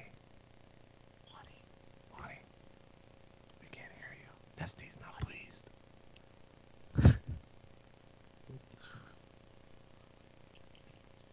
Well, Wani fails. Oh, Wani. He hit something. This is live show, guys. Oh, There we go. What's up, Wani? oh, can you hear me? Yes, we're Yeah, I echoing can now. hear you, you silly goose. Oh, okay. Finally. There we go. This is not my computer, so. Is it MLG's? Is that who you're blaming? No, the coaches. I am coach. Ah, it's the coach's fault. So, first of all, 자리를 바꾸자. We'll change seat okay, because we only have one mic. I don't know why. gotcha. And can you turn the stream down just a little bit? You're echoing into it. Like I can hear myself talk. Wani, when you guys talk into the microphone, just put your mouths really close together. Just I'll try. for the photo opportunity. All right. Anyways, let's go ahead and start this. We'll just have to deal with the audio issues for now. But first off, thanks for coming on, guys. I know it's really early over there, like 9 a.m. or something. And I just want to start off this with MLG. We talked about the arena is starting the show off, and the Muslim, of course, was probably one of the biggest upsets of the tournament. Of course, the Muslim beating MLG, and I want to get his thoughts on that and really how he feels about it now after the tournament's over. 이제 티모슬림 선수와 경기했을 때 He doesn't sound pleased. 쳤는데 뭐 티모슬림 선수에 대해서 어떤 정보라든지 아니면은 생각 같은 게 있었으면은 말씀을 좀 해주세요. Your camera's frozen. 뭐 디모슬림 선수에 대해서 뭐 어떤 생각을 가졌는지 경기 이후에 네, 뭐 아니면 경기 전이라든지 이후, 전후 전부 다 합쳐서 그냥 처음에는 스타일도 몰랐고 아예 몰랐는데 해보니까 되게 잘하더라고요. 생각보다 너무 잘하셔서 다음에 해외 또 나가게 되면은 제대로 된 컨디션에서 붙어봤으면 좋겠어요. Well, I didn't have any information about the Muslim, but when I was playing against him, he was playing really good, and I lost a game against him. So next time when I face him, I'll try to beat him. Play a revenge match against him. That's all he says. What are his thoughts on everyone? Because I think this kind of attributed to the fact that everyone is saying that MLG's been in a slump as of late. What does he feel about that, and does he feel that he's actually in one right now? 너 슬럼프에 빠진 것 같아요? 사람들이 너무 경기 뭐 나가면 진다고 생각을 해서 그런지 몰라도 슬럼프에 빠졌다고 그러는데 사실 좀 많이 지긴 했는데 저도 연습 때는 경기력에 별 이상은 없는데 자꾸 경기장 가면은 뭐 해외대회 가면은 잠을 못 자서 멍한 상태로 게임하고 한국에서도 그렇게 많이 지진 않은 것 같은데 그냥 몇 게임 좀 졌을 뿐인데 너무 그렇게 몰아가는 것 같아요. 예전에 워낙 막 연승도 많이 해놔서 그런지 인식이 좀 그렇게 돼 있는 것 같아요. 그래도 꾸준히 코드에서 16강 이상은 매일 가는데 딱히 뭐 그렇게 You're talking so 많은 much shit about you right now, JP. 생각은 안 해요. 코데스 16강은 That's what they do. 코드에스는 계속 한 번도 떨어진 적이 없죠. The big dumb white one wants to know.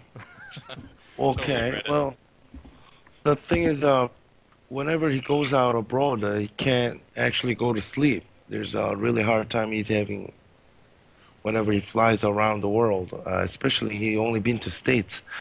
And if you guys know that MLG has never fallen into Code A. I mean, he's I think the only player who's ever been Code A so long time and without falling into Code S or Code B, you know.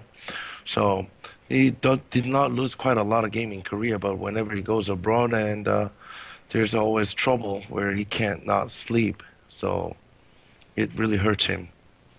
Well, what's his answer to that, right? Like, is he gonna just? I mean, if the question is he's slumping, right? So I mean, in Korea he has been consistent. He's been playing amazing, obviously. But right now, a big subject is if you want to win money, you go outside of Korea, right? Korea is the hardest tournament, and it's monthly, whereas there's giant tournaments that take place over a weekend. So does MLG plan on? I mean, does he have answers to that? Get inside the mind of a top tier competitive Korean. What do they think? 사실 뭐 제프가 얘기하는 말은 어떻게 보면은 한국 대회보다 해외 대회가 좀 더 돈을 벌기 위해서는 좀 더 좋다고 생각을 한대요. 왜냐하면은 아무래도 한국 사람들만 있는 한국에서 대회는 좀 더 힘들 수도 있으니까. 근데 뭐 해외 대회 가는 거에 대해서 뭐 어떤 목적이라든지 뭐 그런 게 따로 있나요? 한국에서는 3번 우승을 했었고 해외 대회는 우승한 적이 없어요. 지금 블리즈컨 뭐 준우승이랑 MLG 그것도 준우승했는데 그냥 해외 대회도 우승을 하고 싶어서 뭐 딱히 상금 때문에 그런 건 아니라 그냥 좀 많은 입상을 해보고 싶어서 그냥 여러 대회에 도전하는 중이에요. 지금. Well, he's already won 3 times GSL, and right now he never won anything outside of Korea. The farthest he got was he was telling me that BlizzCon second place. That was the farthest he got, and he's trying to challenge himself to actually win something more. You know, if you're a player, you need to win something more. So he likes the challenge where he can go outside in front of foreign fans and play there and try to win something there. That's his challenge, and he would like to really compete with other people. Yeah. Does he, in his mind, are the foreigner tournaments more important to him now than GSL? 그러면은 뭐 지금 현재 GSL보다도 외국 대회를 우승한 적이 없기 때문에 본인에게는 외국 대회 이기는 게 지금 현재 더 중요한가요? 중요한 거는 모든 대회가 다 중요한데 확실히 뭐 외국 대회가 더 좋다, 한국에 더 좋다 이런 건 없어요. 똑같아요, 저한테는 모든 대회. Well, he feels all the competitions are same. I mean, basically, if you're a player, you need to win everything. So, he feels everything is important to him. Okay. Jumping back to the arena some. What were his thoughts just on the event in general, and did he enjoy his time there at the event and also in New York? 뭐 뉴욕 갔다 왔는데 뭐 어떤 것 같았어요? 아레나 대회 전체적인 분위기라든지 아니면 또 그냥 뉴욕시에 대한 그런 평이 있다면 본인의 생각이 있다면 어떤 게 있나요? 뉴욕은 일단 굉장히 좋았고 여러 건물들도 되게 큰 것도 많고 사람들도 많고 되게 좋았어요. 쇼핑할 때도 있고 좀 경기하는 데는 약간 제가 키보드를 보면서 하거든요 원래 게임할 때 키보드를 보면서 하는데 껌껌했어요 되게 경기하는 그게. 근데 뭐 나쁘진 않았는데 좀 팬들이 좀 많이 있고 그러면은 더 이렇게 좀 재밌게 할 수 있는데 그러지 못한 건 조금 아쉽기도 하고 어떤 면에서는 조용히 선수들끼리 하는 그런 것도 좋았던 것 같기도 하고. 또 뭐가 있었죠?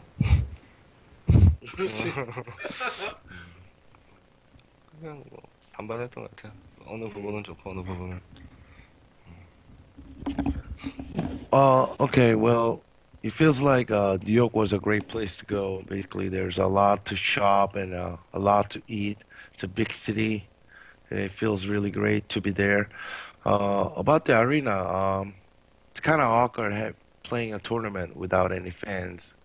That was the first thing. And also, really interesting what Nasty said was that he has to see his keyboards whenever he plays a game. Oh, so But it was it too was dark. yeah, he has to look at his keyboard and while he's playing game, but it was a little bit too dark, so he couldn't see his keyboards well. But it's kind of interesting, really. You But know, anyway, Honey, they actually Naniwa or someone else complained about the lights being too bright. So I think it was MLG's intention to have those lights on, right, JP? Well, I don't know. sitting at the actual the two main stations, the Yeah. lights were turned down when the games were going on. Yeah, but I think maybe that Nesty might be referring to the ones that were played on the side stage or whatever. There's no lights above those, so it's always going to be dark over there. No. So, might just be kind of a case-to-case issue with players. But Jeff, I know you had a question for him regarding MLG. So, through MLG Providence and the tournament leading up until Providence, and now at the arena, MLG and Naniwa have kind of created this rivalry, and I kind of got the sense that back in November it was much more heated and less friendly, and then here at the arena it was more friendly. So if MLG could speak to what he feels when he plays against Naniwa, if he feels like he's a good opponent, or if he's trying harder against him because of their history, or if they've forgiven and made up, and just if you could talk about that. okay. 뭐 나니와 선수랑 프로비던스 게 발단이 됐고, 근데 거기서는 약간 기분 상하는 그런 것들이 있었고 넘어와서 그러다가 결국 뉴욕까지 오게 됐는데 뉴욕에 와서는 약간 뭐 그렇게 딱히 그런 게 없었던 걸로 자기가 기억을 한대요. 뭐 인터뷰할 때도 그랬고 뭐 좀만 한데 그 나니와 선수에 대해서 본인이 생각할 때 그 선수는 어떤 선수인 것 같아요? 지금은? 솔직히 처음에는 마음에 안 들었죠, 되게. 마음에 안 들었는데, 이번 뉴욕에서, 그러니까 갈 때 비행기도 일단 같이 가면서, 그냥 뭐, 처음에는, 그 뭐, 한국에서도, 분리대회컵 때도 그런 일이 있었고, 근데, 오히려 이번에 보니까 되게 친근하게도 웃으면서, 막 친근하게 해주고, 경기 할 때도 서로 되게 좋은 감정으로 경기했었고 끝나고도 서로 그냥 웃으면서 딱 하고 좋았던 것 같아요. 앞으로도 계속 이랬으면 좋겠어요, 저는. 실력적인 면에서. 실력도 잘해요. 이상하게 말려요, 나니가 선수한테. 약간 심리전에서도 내가 좀 심리가 안 통하는 것 같아요. 제가 심리전을 걸어도 자기 할 것만 딱딱 해버려가지고 실력도 되게 좋은 것 같아요. 네. Well, I met him in Providence and did not really like him there, and was very mad about it. And after that, we had the Blizz Cup issues, where Nania just threw his probes and stuff like that, and he did not like those kind of things. Really, he did not like it. But we met in the same plane when we were going to New York, and we were talking a little bit more. I mean, Nania came up to me. He's like, "Will Nasty hit me?" He asked me. I'm like, "No, don't worry about it." But anyway, everything went pretty fine, and it seems like when they were playing in New York, it was in a very nice mood. I mean, they played each other really hard, and basically after Naniwa won, they just smiled and said GG each other, and then that was it. I mean, and about the skill-wise, Nania is really good, and I feel like whenever I'm trying to do like some harassment or some psychological things on him, but he does not actually care. He just stays on his play. He does not care what his opponents do. You know, he's very firm and very good player, and I do really think that he's a really skilled player. I do want to mention the fact if you guys have questions for MLG, go ahead and start tweeting them at me. We're not going to do Skype call-ins or anything like that, but we still have a bunch to ask, so we'll get to those in just a little bit. Kind of moving away from the MLG Arena, I want to pick MLG's brain and just ask him, who does he feel like the best players in the world right now are for each respective race? 지금 김진우 선수가 생각했을 때 가장 세 종족별로 한 명씩 가장 잘한다고 생각하는 선수 세 명을 종족별로 하나 이렇게 말씀해 주세요. 해외 선수까지요? 뭐 해외 선수 다 포함해서 한국 선수. 그래도 일단 한국 선수 중에 수호, 박수호, 저그는 테라는 성원이, 종현이, 성원이, 종현이. 프로토스는 그래도 민철이. For Zerg, it would be DRG, and for Terran, it would be MMA or MVP, those two. And for Prados, he said MC. What about foreigner-wise? Safe. Can you do the same thing for foreigners? Stefano would be the one. He's the just best the best foreigner. foreigner? Okay. Yes. What about cats? What about who? Exactly. Perfect. So Thanks, I wanted to Juan. ask. Sorry. I want to ask MLG about tournament preparation. Like it's very different. We were just talking about how, kind of at MLG Arena, there was a lot more cheese, and a lot of players had more set builds. When MLG is preparing for like a GSL finals, does he go map by map? This is what I'm doing on that map.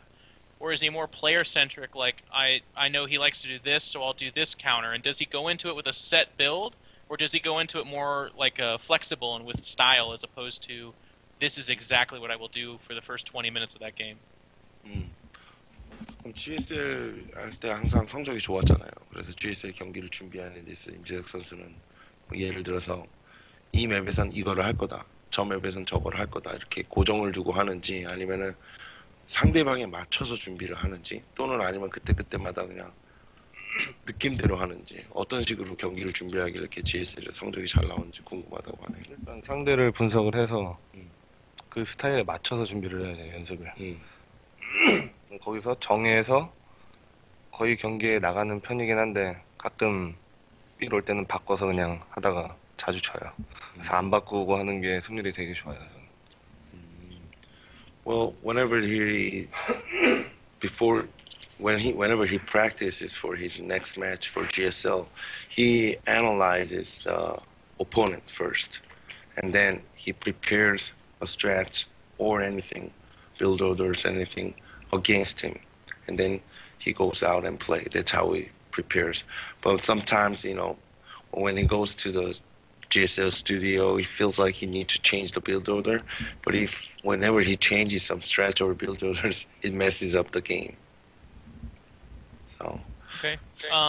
MLG is also one of the older pro gamers, and he's also a pro gamer in Brood War, right? He's got that kind of history under his belt. So I would want to ask him, like, if he had advice for not even like up-and-coming pro gamers, but younger pro gamers in this new StarCraft 2 climate, but also just kind of as a pro gamer in general, like, if he wishes someone would go back in time and have told him something from the very beginning, what would it be? What advice would that be?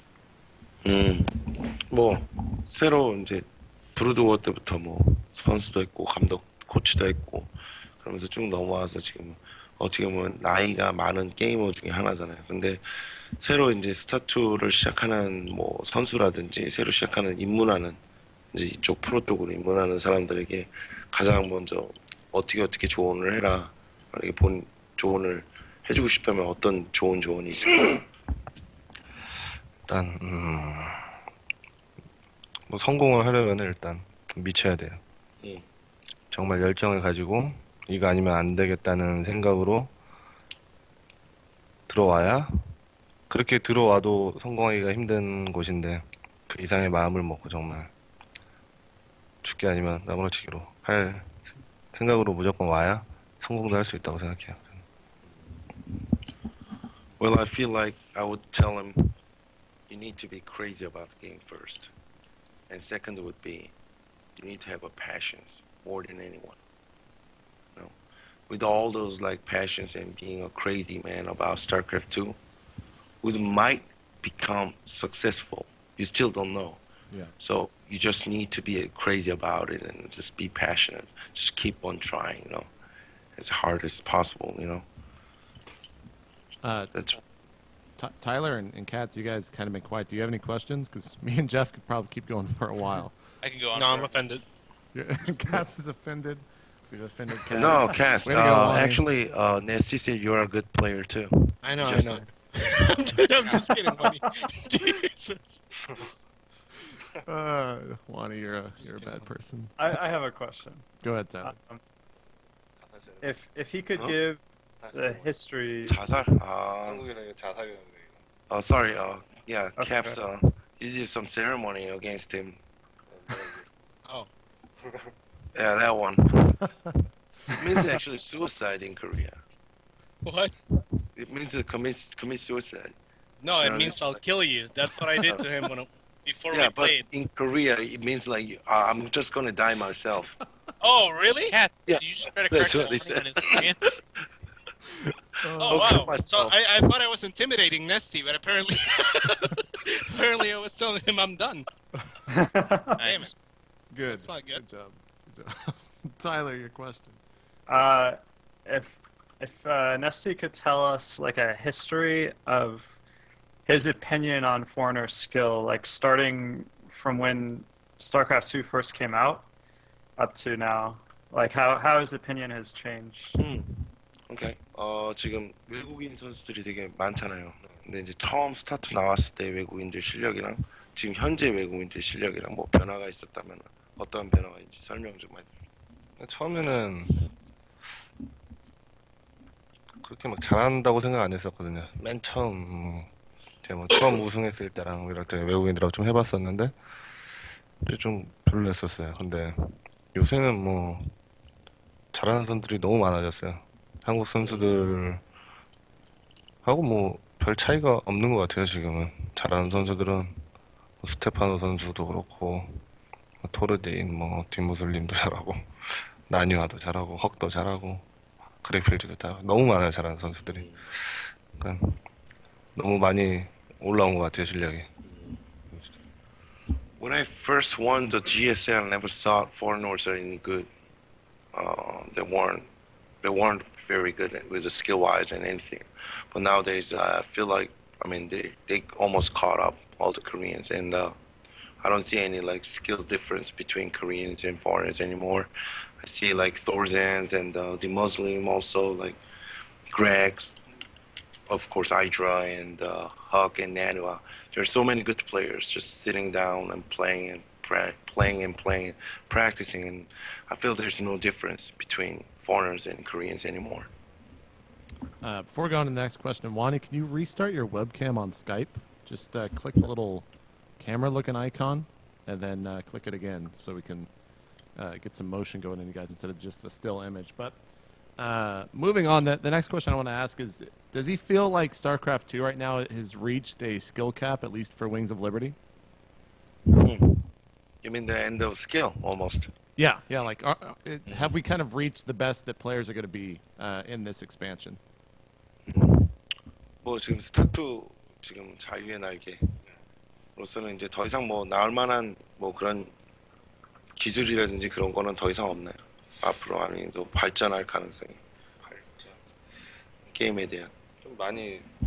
좀 많이 넘어온 거, 이렇게 많이 한 것 같아요. 이제 되게 좀 약간 팬들도 약간 식상해하는 부분도 그렇게 생각 가지는 분들도 분명히 있을 거예요. 근데 선수들도 거의 요새는 경기들 보면은 다 거기서 거기인 것 같아요. 요새는. 빨리 군단의 심장이 나왔으면 좋겠어요.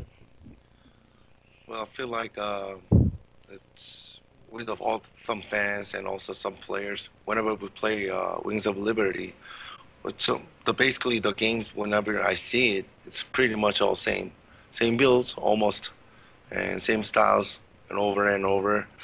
And it seems like it's almost we just reached almost the end of Wings of Liberty, and I just hope that Heart of Storm comes as soon as possible. Oh my God. Jeff? That's proof. What proof He's of what? really excited about the new Zerg units. Aren't Lonnie, you? translate this for him. All Protoss buildings kill you in new game. I like how he dumbed it down before even the translation. What does that even that mean? Tell him all Protoss- the Protoss buildings will kill him in Heart of the Swarm. He'll know what it means. 얘가 Or he won't. He's gonna regret that it came. 프로토스 빌딩이 뭐 널 죽일 거라는 무슨 말인지 모르겠어. 저거 빌딩이 죽인다 그래요. Zerg buildings will kill you. Don't worry. That's what it. He knows, man. He's got the If it's a- inside info, Jeff. They've If switched. it's a building versus building challenge you want in ST, I accept. In Heart of the Swarm, we can have a... 자기가 해준대 한 판. Loser gets to pick a shirt. There you go. It's another shirt bet. It's another shirt bet. Let's talk. Well, I mean, Jeff, I've kind of been Yeah. hogging it. Like, go ahead and fire Yeah, off some you. questions. In StarCraft 2, very much so different from Brood War, at least outside of Korean, and probably a little bit inside as well.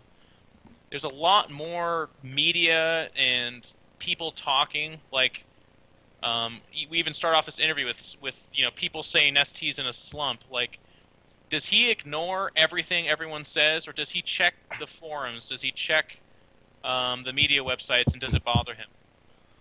그 뭐 사람들이 슬럼프다 뭐 이런 이런 그런 식으로 여러 말을 하고 뭐 포럼이나 뭐 커뮤니티 같은데 이렇게 글 올라오는 거 그냥 다 무시하는지 아니면은 그런 거 다 읽고 그거 일일이 신경 쓰는지.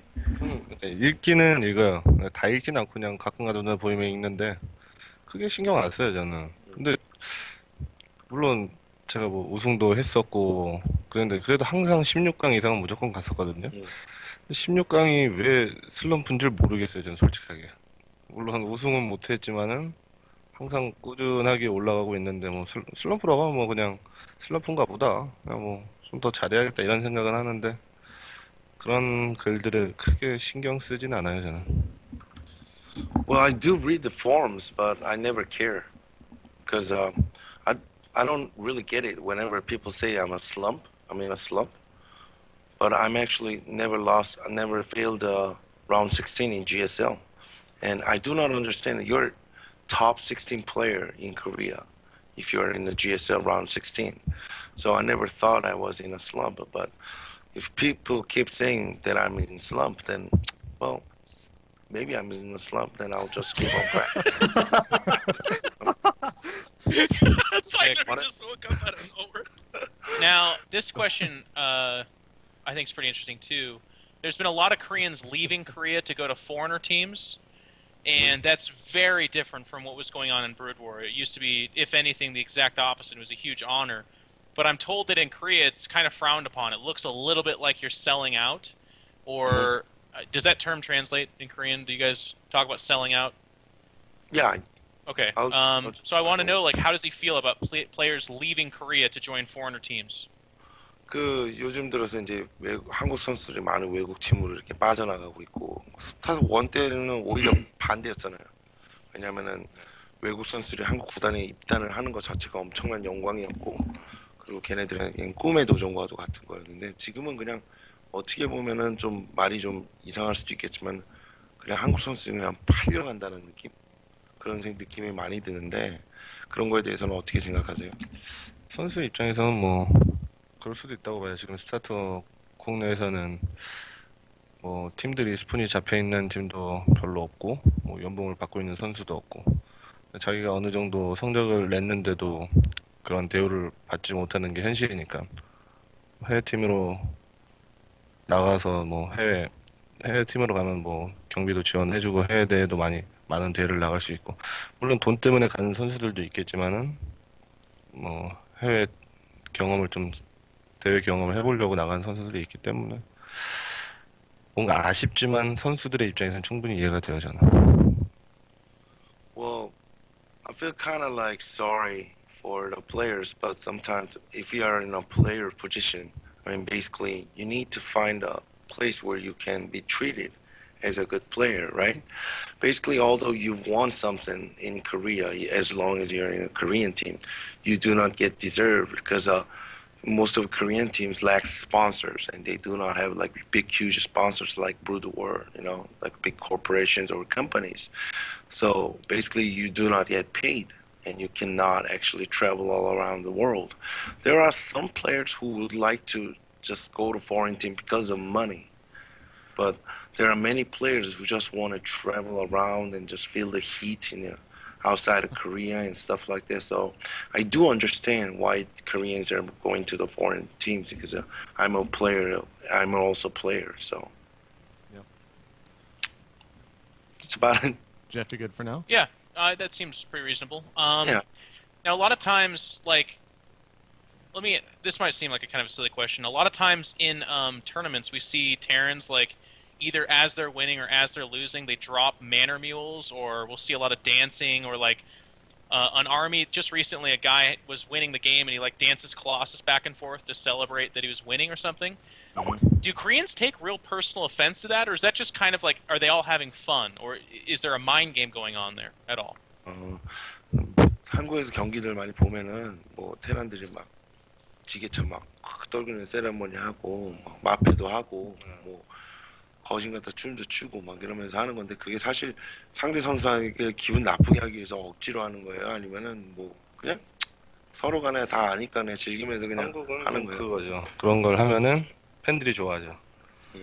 세레머니 좀 너무 무리하게 하면은 좀 욕도 하긴 하는데 근데 완전히 게임을 이겼을 때 그런 세레머니를 해주면은 팬들도 더 환호하고 좋아해서 나쁘지 않은 거라 생각. 그러니까 뭐 선수들끼리 뭐 이거 했다고 너 나쁜 놈 이러진 않아요.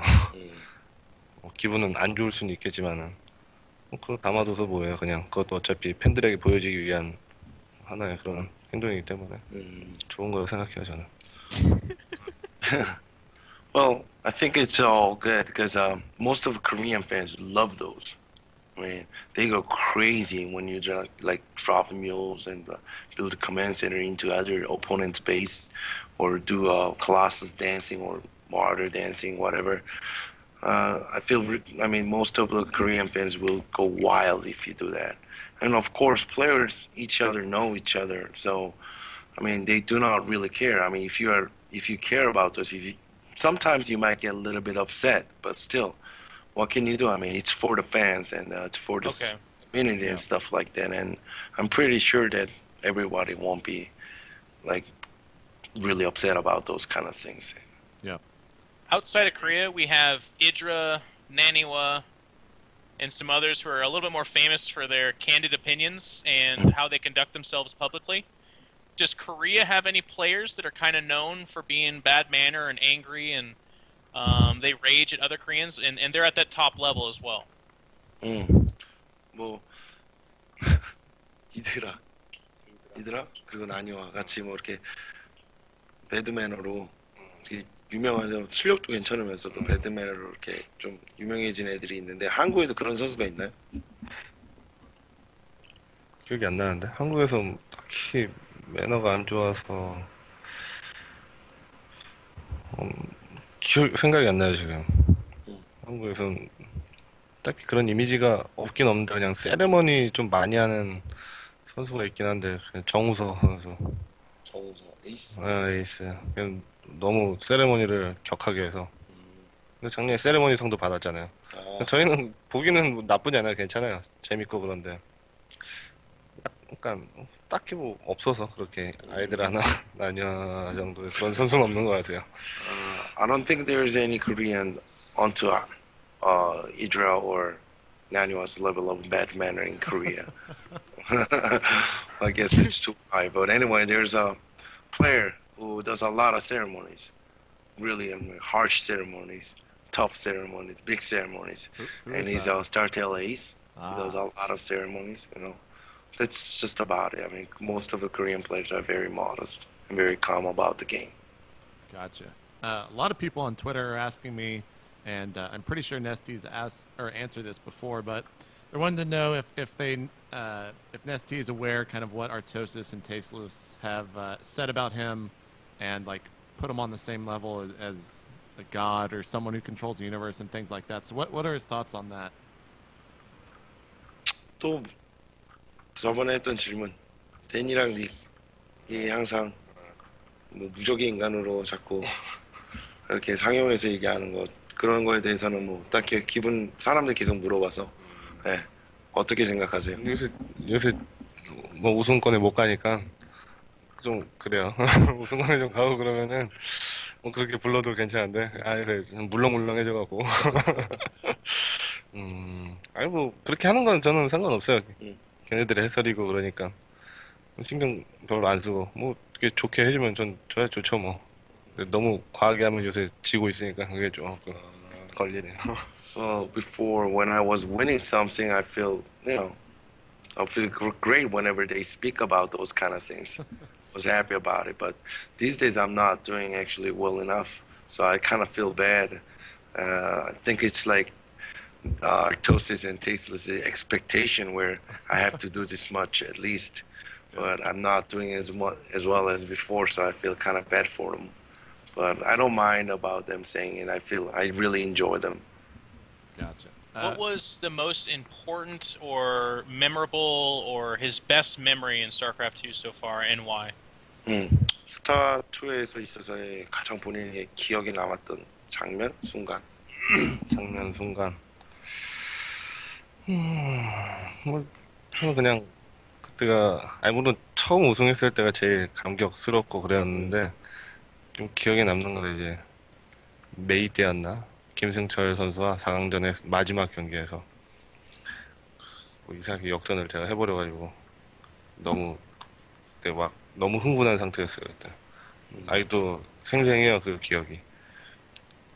김승철 선수가 김승철 SC 보유 아이디 썼었는데 그냥 그때 말도 안 되는 거 제 입장에서 말도 안 되는 걸 역전한 거거든요. 이미 지지치려고 나가려고 하다가 너무 아쉬워서 그냥 좀 했는데 어떻게 이겨가지고 결승을 가게 된 그때가 너무 저한테는 최고의 순간이었죠. Of course, the best moment of my life would be when I first won the GSL. But the real memory that I can think of is that it was a semifinal when I was playing against SC4U. Yeah. And he says I was just about to type GG, but then well, let's just give it a try. So I tried another, but somehow I just won, which I could never ever possibly win again. And I was so hypernetic and also very really happy about it. I was really happy about it. I mean, he just cannot forget that moment when he actually overtook that. One of the fans on Twitter was asked. Jacob Gilmore was wanting to know. This might be the same series. So he wants to know what's the hardest series he's ever had so far in StarCraft 2. Would it be that series for him? 가장 어려웠던 뭐 그런 대회라든지 그런 거는 어떤 게 있습니까? 가장 어려웠던 대회요? 어려웠던 대회라 힘들었던 프로비던스 데미지. The hardest series he ever attended was at the Providence. Hello. Yeah. Hello. Hello. No, so JP. Dun, dun, dun! Specifically though, against what player? That's probably he's speaking to the entire tournament, correct? Entire tournament. So in terms of just a single match against, say, just to give examples, against Naniwa, against the Muslim, against Idra, what would be the hardest match he's ever had to play?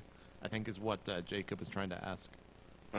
게임 중에서 어떤 게 가장 힘들었던 어떤 선수와 했던 경기가 가장 기억에 남고 가장 힘들었던 경기인지. 그게 나 말한 김승철 선수.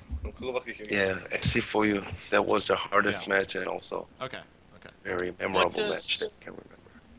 What does MLG think about the girls in StarCraft? So we're seeing obviously some girlfriend, foreign man. teams, but there's also some Korean girls that are on some of these teams as well. And in Brood War we had Toss Girl as well as a few others. So does he think that's something that's more going to take off more in StarCraft 2, or is it just kind of a Fad? something else? A fad. Is that what you're trying to say? Attention getter?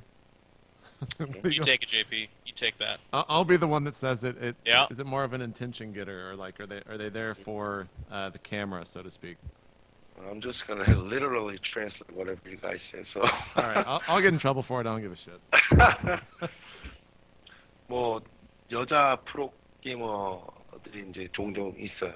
뭐 스타1 때는 서지수, 그리고 지금 스타2에는 뭐 한국에는 몇 명 있고, 또 이번에 스타테일도 영입을 했고, 이렇게 뭐 앞으로에 뭐 그런 일이 자주 발생을 할 것 같나요? 여자 게이머들이? 자주 발생했으면 좋겠어요, 저는. 개인적으로. 그렇게 해야 좀 더 많은 팬들이 늘어날 것 같고. 근데 너무 이게 여성부 리그도 없고, 여성들이 좀 약간 스타1 때도 그랬었고, 조금 남자들보다는 약간은 저조한 성적을 내니까 좀 남자들 쪽이 많이 따라 올라왔으면은 좋겠고, 일단 무조건 여자라고 해서 약간은 이점도 있는 것 같은데, 일단 실력이 돼야 좀 더 좋을 것 같은데. Right now, the female gamers are a little bit more behind than men. Of course, they're maybe far behind, but anyway, I'll take the word. Anyway, but I wish they can actually catch up, and I mean, it would be great if women or female gamers enlarge, get famous or something like that. I mean, that would make more fans and enlarge the sponsors, enlarge the scene and everything. But right now we don't see any like female league for StarCraft 2 or any kinds of those. I think that's the reason why it's really hard for females to actually challenge for StarCraft 2 pro gaming scene or pro gaming tournaments. I mean, it would be better if there's some more scenes like a women's league or something like that, you know, like the other sports basically, basketball or soccer or whatever. Sure. What does MLG think of the incoming Brood War pros? Does he think Bisu, Jaedong, Flash will instantly be the best StarCraft 2 players? Does he think it'll take time? Or does he think it's too different of a game? Like, basically, we all know they're coming, we all know they're training. What does he think about that? 스타1 지금 하면서 이제 스타2로 넘어올 수도 있을 만한 선수들이 있는데, 다들 아는 것처럼 김태경, 뭐 이영호, 제동이, 뭐 송병호, 뭐 이런 애들이 스타2 쪽으로 전환을 한다면은 그 사람들이 그래도 잘할 수 있을까? 아니면 시간이 많이 걸릴 것 같아? 아니면은 금방 잘할 것 같아? 그러니까 다른 좀 밑에급 선수들은 모르겠고, 영호나 제동이나 태경이 이런 애들은 워낙 잘하기도 하지만은 재능도 있지만 노력도 엄청나게 해요. 제가 볼 때는 3달 정도만 정말 열심히 하면은 코드에서도 노력 이상도 할 수도 있을 것 같고. 네. 걔네 정도면 충분하다고 생각해요. Well, since I mean we're talking about top Brood War players, right? Yep. I mean they're already really talented, and I'm pretty sure if they switch, it'll be like maybe if they work really hard, and I would guess maybe in 3 months they will just dominate. Because I already know that these players. I mean, MLG was one of the coach in KT, you know, so he knows Flash. Whenever he speaks of Flash, he tells me he practiced more than anyone in the team. I mean, with your talent and up to this level, and you're practicing more than that, I mean, it's crazy. So he's pretty sure that these players, whenever they like give it a practice like full time for 3 months, and he's pretty sure that these players will actually do really well in StarCraft 2. Does he still follow the Brood War scene at all in Korea? 스타1 좀 보니 최근에 거의 한 달에 한 번 TV 가끔 틀면 나오면 보고. 스타2는 거의 보죠. once a month, if just when I'm fooling around with the remote, you know, if there's StarCraft 1, I just watch it a little bit, but I usually follow StarCraft 2 only. Gotcha. Jeff, you got any more? You said you had a bunch. Somebody else can take some. Tyler, I think you've blinked probably a couple times. Is your webcam Oh, actually I had my frozen? one question. That was it. All right, you're good. I like how your webcam freezes though all the time. That's pretty awesome. Let's see, what else do we got here? Oh, Tyler camera froze. Lonnie, why'd you restart your webcam, man? It was Oh, working. I'm just checking because my webcam. I feel like my webcam's froze too. No, it was working, man. You messed it up, Lonnie. You fucked up, man. When Nesty is outside of Korea, what kind of food does he like to eat? See a cheeseburger, Hamburger. man, like you know, yeah. I know. That's what all the Koreans Dude, say. that's why we so took him out. funny. What is it about the hamburger, me. Lonnie? What does he think about what? No. What is it about the hamburger? Why do Koreans like it so much? 왜 햄버거를 그렇게 좋아해? He's like asking Nesty. 한국에서도 좋아해요, 저는. 한국에서 좋아하는데, 미국 것도 맛있더라고요. 핫도그랑 햄버거가 맛있어갖고. 그냥 좋아요, 그게. I do eat a lot of burgers in Korea too. I mean, but I it just tastes like it. better in States. It's just my opinion. There you go, Jeff. We got the better hamburger. We won. Better hamburgers. We won. We won. GG. Yeah, GG and Gee. what does he think about MVP right now? A lot of people are saying that as of late he's been kind of in a quote unquote slump as well, just to reuse that term. And is he in a slump, or where does he feel MVP's at right now, skill wise? Before I go into that, Nesty says, in control, you look like a burger man. I don't know. I will take that as a compliment, I think. That is a compliment. He likes burger, remember? Anyway, MVP 정종현 선수가 지금 좀 약간 뭔가 분위기가 침체되어 있는 분위기 같기도 하고 슬럼프인 것 같기도 하고 뭐 잘 모르겠대요. 그래서 김재혁 선수가 같은 팀원이고 또 형이니까 어떻게 생각하시는지 지금 현재 정종현 선수의 상태에 대해서. 참 이상한 것 같아요. 종현이가 지금 블리자드 컵에서 어디까지 갔지? 6강이었나 4강이었나 하여튼 거기까지 가고 그 다음 때가 저랑 같이 16강.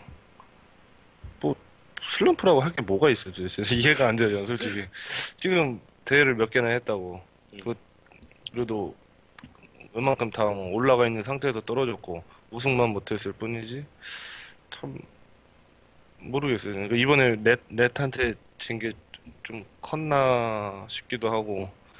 뭐 해외 대회는 솔직히 뭐 정현이도 잠자면서 게임했어요. 정현이가 저도 서로 둘이서 잠을 못 자가지고. 근데 그런 컨디션이 안 좋아서 질 수도 있는 거고. 근데 정현이 다시 올라올 거라고 생각해요, 저는. Well, he wasn't that slumpy. I mean, basically, he made fourth place in Yeah. Blizzard Cup, and before that, after that was round 16 for GSL. I mean, the only thing that we can possibly think of it is New York Arena MLG when he lost against Red, but that was the only one. But basically, no MVP and we both had like really bad condition, not getting asleep properly and stuff like that. So I don't think he's actually in a slump. I mean, he'll eventually go up no matter what if he gets his condition all together. So someone from Twitter named LW wants to know about his practice regiment, and that he had heard that he doesn't practice at the IM house. So he wants to know what his practice regiment is and what music, if any, that he listens to when he plays. K-pop. K-pop. True. All Koreans listen to K-pop.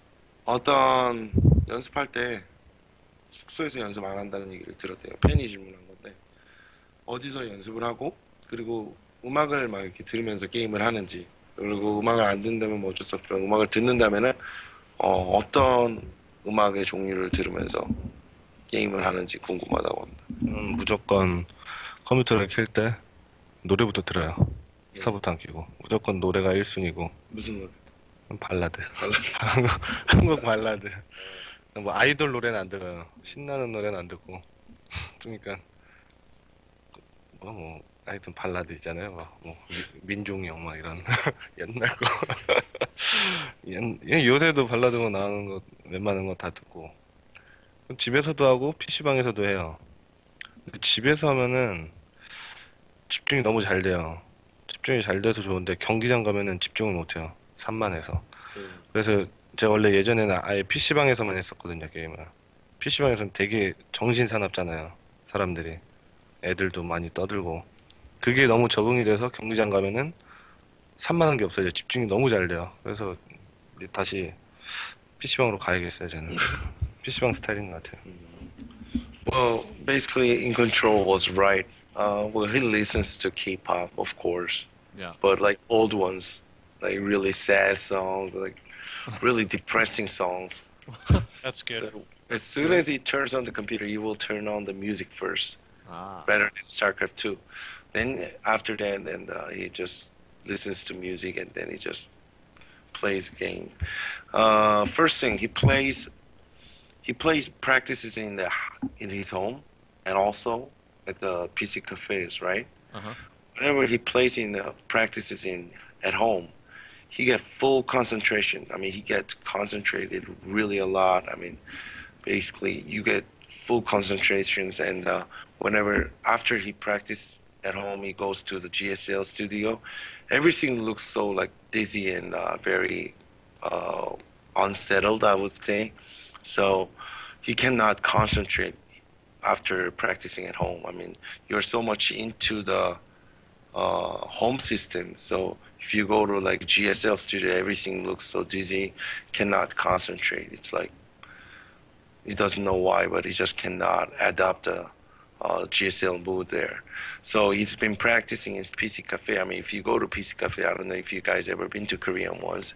There are a lot of kids running around and people yelling at each other, playing like FPS games and stuff like that. It's very noisy and it sounds like some kind of a war there. I mean, it's like very noisy. But if he practices there in a PC Cafe, when he goes to, after practicing PC Cafe, he goes to the GSL studio. He can actually concentrate really well because he's so used to the like entire noise and like disaster stuff from the PC Cafe. So he will try to go more to the PC Cafe so he can win GSL. And someone else was asking, Nick was asking, how long does he practice per day? Just a real 하루에 quick 몇 answer. 시간이죠? 따라 틀린데 때에 따라서 많이 할 때는 일단 12시간 이상 하고 그냥 좀 적게 할 때는 한 4-5시간? 정말 쉴 때는 4-5시간 하고. When I'm resting, I only play for 5 hours.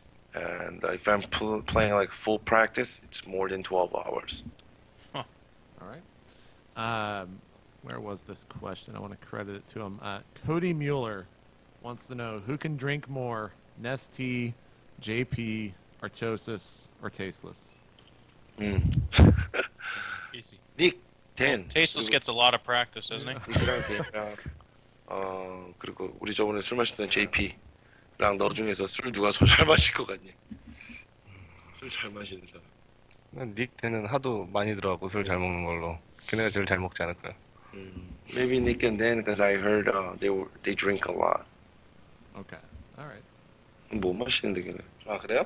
진짜 못 마셔. 너보다 못 마셔. 제가 제일 잘 먹네요. Then I think I would drink. I just told him Nick and Dan doesn't drink well. Okay. Always get drunk. That is true. Let's see, Jeff. Any more questions from you? Should I just keep What's pulling the from future look Twitter? like for MLG? Like he's how long does he end up wanting to play, and what will he do after he's done with playing StarCraft 2? 뭐 얼마나 더 앞으로 선수 생명이 지속될 수 있을 것 같은지 본인 예상이랑 그리고 또 그 선수가 끝난 이후에는 어떤 일을 또 하고 싶은지. 그래서 선수를 언제까지 할 수 있을지 모르겠고 그냥 제가 할 수 있는 데까지는 뭐 그게 한 달이건 뭐 5년이건 그런 기간 안 정해놓고 제가 딱 할 수 있을 때까지 제가 정말 안 될 것 같으면은 그만해야죠. 할 수 있을 때까지는 하고 그렇게 하다 보면은 뭐 나중에 뭐 손이 안 따라준다든가 그러면 코치라도 이런 걸 또 할 수 있고 또 뭐 좀 돈 선수 때 바짝바짝 더 벌어놔서 또 이제 개인 뭐 이렇게 사업 같은 거라도 좀 그러고 싶어요 저는. Well, I'll try as much as I can. I'll try until my hands are like broken or you know done with my hands or my fingers are done. And I'll try to make as much as money as possible when I'm a player. So maybe I'll get old, I'll just run a little business, or if I get some kind of opportunity, I might do some kind of coaching, all kind of those, you know. Amy is coaching for a team, obviously, right? Yeah. Hmm? Not. He was a coach. Yeah, for Bridgeport. One more question for me, or maybe two more questions. The GSL finals. What were his thoughts on that, and more specifically on Genius's play in the finals? Well, specifically what? Genius's play in the finals. 오케이. 결승전, 이번 GSL 결승전에 대해서 어떻게 생각을 하고, 또 이번 결승전 때 그 정민수 선수가 했던 거에 대해 정민수 선수 플레이에 대해서 어떻게 생각하는지 두 가지만 물어볼게요. 처음이 뭐였죠? GSL 결승에 대해서 어떻게 생각해요? 결승 아주 재밌게 잘 봤는데 아쉽더라고요. 민수한테 조금 실망했어요. 좀 못하더라고요, 갑자기. 충분히 잘할 수 있었던, 그러니까 이길 수 있었던 경기들을 되게 자신의 조금 실수로 좀 내준 경기들이 좀 있었어요. 보면서 좀 안타까웠어요, 저는 그게. 물론 수호도 잘했지만은 민수의 실수가 좀 눈에 띄는 경기여서 좀 아쉬웠어요. Well, it was fun to watch the GSL final, but I was a little bit disappointed about Genius. He made lots of mistakes. I mean, there were games where he could just won the game easily, but he made some mistakes, which was a little bit disappointing. And I mean, of course, DRG did really well, but I would say there were more mistakes that I saw in Genius's game there. All right. Well, that's all the questions I got. Jeff, you got any more? No, I'm good. All right. Cats, you got any more? Mr. Cool Guy wearing the sunglasses? My eyes hurt, dude. My eyes are like dead. My eyes are dry. I can't think of any questions. Nestea's pretty awesome though. So is Juani. So. Okay. All right. Tyler. Juani actually lent me his scarf. I'm the only person he's ever lent his scarf to. Oh, you're saying scarf. Scarf, yeah. What'd you think he said? Sound like car. Car? No. Tyler, deep in thought there, piercing us with your eyes. Do you have any final questions for NST and Wani? Nope. All right. Well, that is going to do it. Thank you, Wani, and of course, NST for coming on. I know it's early over there, so we will let you guys go. Do you guys have anything you want to say before we let you go? Oh, well, I am coach really want me to say that I am coach wants all the IM fans or Nasty fans or the MVP fans to go to IM team Facebook and click a lot of likes. And he just got a lot of whole shirts and caps. He wants to bring them over to the, I mean, he told me that he's going to make it to the final for GSTL and he's going to bring it with him to give it out. So just to make sure, follow IM team. That's all he said. Yeah, and for people out there, that it's facebook.com/IM team. So one word. Does NST have anything he wants to say before we go? 너 말하고 싶은 거? No, really. That's what he said. Okay. All right. Well, thank you guys for coming on. We still have a little bit to talk about, but we're going to let you go, Wani. Thanks again for setting this up, and I guess have a good day in Korea. Yep, and Bye, follow Wani. me too. Well, See you, thank dudes. you guys. Well, See you Bye. soon, buddy. We'll see you. Peace. Right. All right. So we have What a IM. couple of assholes. God. Just kidding. Be quiet, I like Burger Wani. Man. I hope that name sticks with you. That's a mean thing to hope for, JP. Why, man? You like burgers. I like burgers. What's wrong with that? I love burgers. Do what? I love Who burgers. doesn't? Dude, burgers are fucking incredible. Let's talk real quick before we wrap the show up. It is getting a little bit long here. The IM World Championships are starting this week, and have the groups. Ooh, they actually have been announced. So let me link them to you guys because I know you don't have them open. Group A: Violet, MMA, JYP, Killer, Zaka, and Strelok. Who makes it out? Let's go down. Damn. MMA, and who else there for Group A? How many people get out? 2. Two. Two? Is it two? Damn. Is that it? Yeah, round of 16. Wow. No, it's more than that. It's got to be 4. Really? 4 out of 7. 4 out of 6? Well, it goes into 6. a round of 16, so if there's 4 groups, then it's got to be 4, right? Yeah, I guess so. That's pretty mean. How's Okay. it mean? Cat- Sounds pretty nice. Well, like everyone wins except for 2 guys. That's brutal. Yeah, you guys suck. You didn't make it. Okay, let's pick the losers then instead. Yeah, let's Yeah. actually pick the losers. Cats, you go first. Okay. In order. Group A. Yes. Yes. In order of who finishes first, or in Yes. order of who So loses. usually, yeah. Okay. MMA wins the group. Violet comes second. Sock comes third. You're such a troll. What? Go Sock ahead. will finish third. Mhm. And either Killer or JYP. You are I- such a troll. I just wanna root. No, I wanna root for Killer. Like Sock is my good friend. I can't say no to Sock, and he always does well in tournaments. Like he never finishes last. That's his thing. And Killer is has the most ridiculous stats right now on the North American ladder, which doesn't mean much, but he has been playing really well. I want him to do good. I don't know. I mean, as far as I'm concerned, MMA and JYP can finish first, and then Sock and Killer. I just want Sock and Killer to do good. It looks like 3 advance, and I'm Yeah. guessing the 4 buys are awarded to the guys that take first in the group.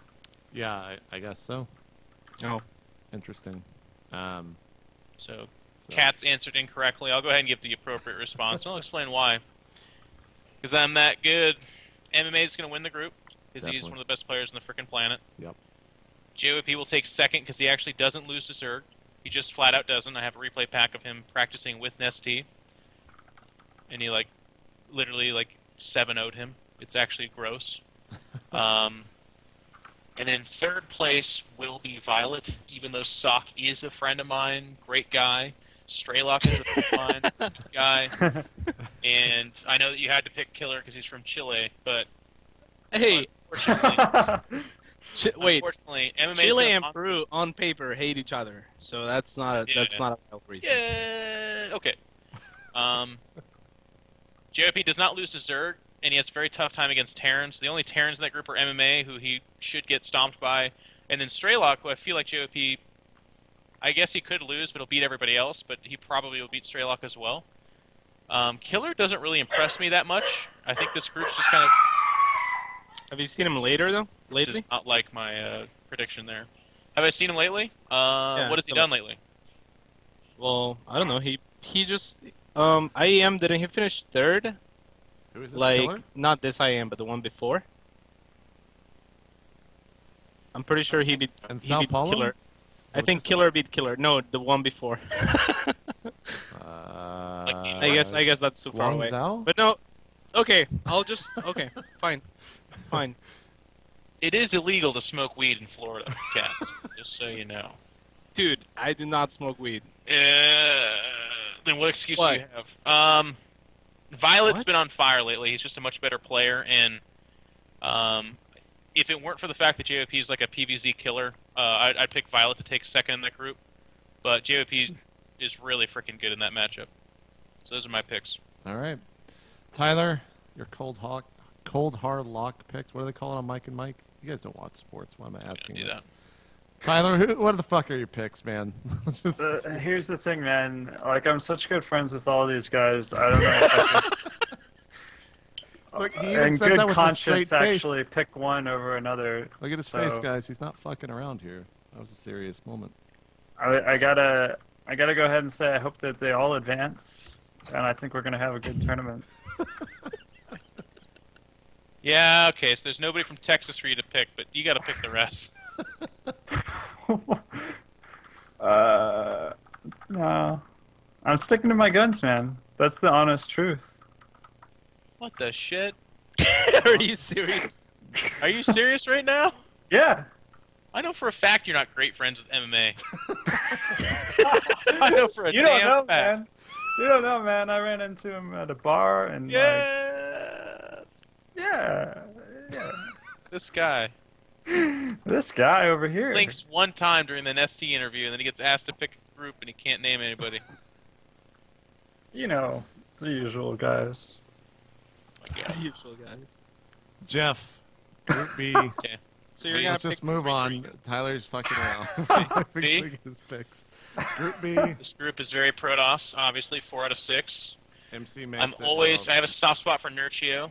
I don't find Sound to be particularly amazing. I actually got to watch pretty much all of his games at Homestory Cup, where I also attended, and he placed really well there, but it just didn't. He didn't blow me out of the water in terms of being impressed by him. Mm-hmm. So I think MC wins the group.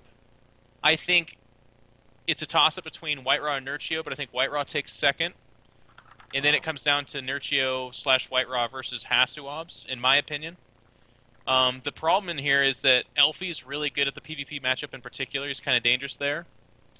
And Sound plays a lot of like one-on-one kind of gimmicky style, and in a mostly Protoss group, that could be really scary too. So that third spot I think is really highly contested, but since I'm not a Tyler, I'm going to go ahead and put myself out on the line. I say Nurchio takes it. All right. Cats. Group B. I say Nurchio takes the group, MC second, and winner of White Raw and Hasuobs of that match takes third. Tyler, should I even come to you? Actually, I agree exactly with what Katz just said. You're such a bish. I love that. All right. Well, now I'm switching it up here, Tyler. Hope you're ready for this. Group C. Tyler, your predictions. Read me Damn. the group, man. I Do keep it. looking over and I your didn't open webcam the is just link. like I didn't open the link. Puma, Damaga, Mana, Killer, Xenio, Select. Oh my god, you read that so fast. Puma, Damaga, Xenio, Damaga, Killer, and Puma and Select. are gonna be the top 3. Okay. All right. Jeff? This is a really, really tough group in my opinion. I think you could actually make a case for any pairing of 3 people in there. Or Yeah. not pairing, but any number of 3 people. Like, they're all freaking fantastic. Call me biased, but I do think Puma takes it. TVP, TVZ seems to be kind of his matchup, although we did see Stefano outclass him. But then he turned around and stomped Lucky, like I said, and Asus, so I don't know. Say Puma 1, and then second, like, I don't know. I really, like, it's such a freaking hard group. I guess Zenyo is the safe bet. I'm not picking Killer to take third. I don't think he's going to make it out of this group. I think the third place will come down to any of the other guys, but I will pick Select. Cats? Select wins the group. Ooh.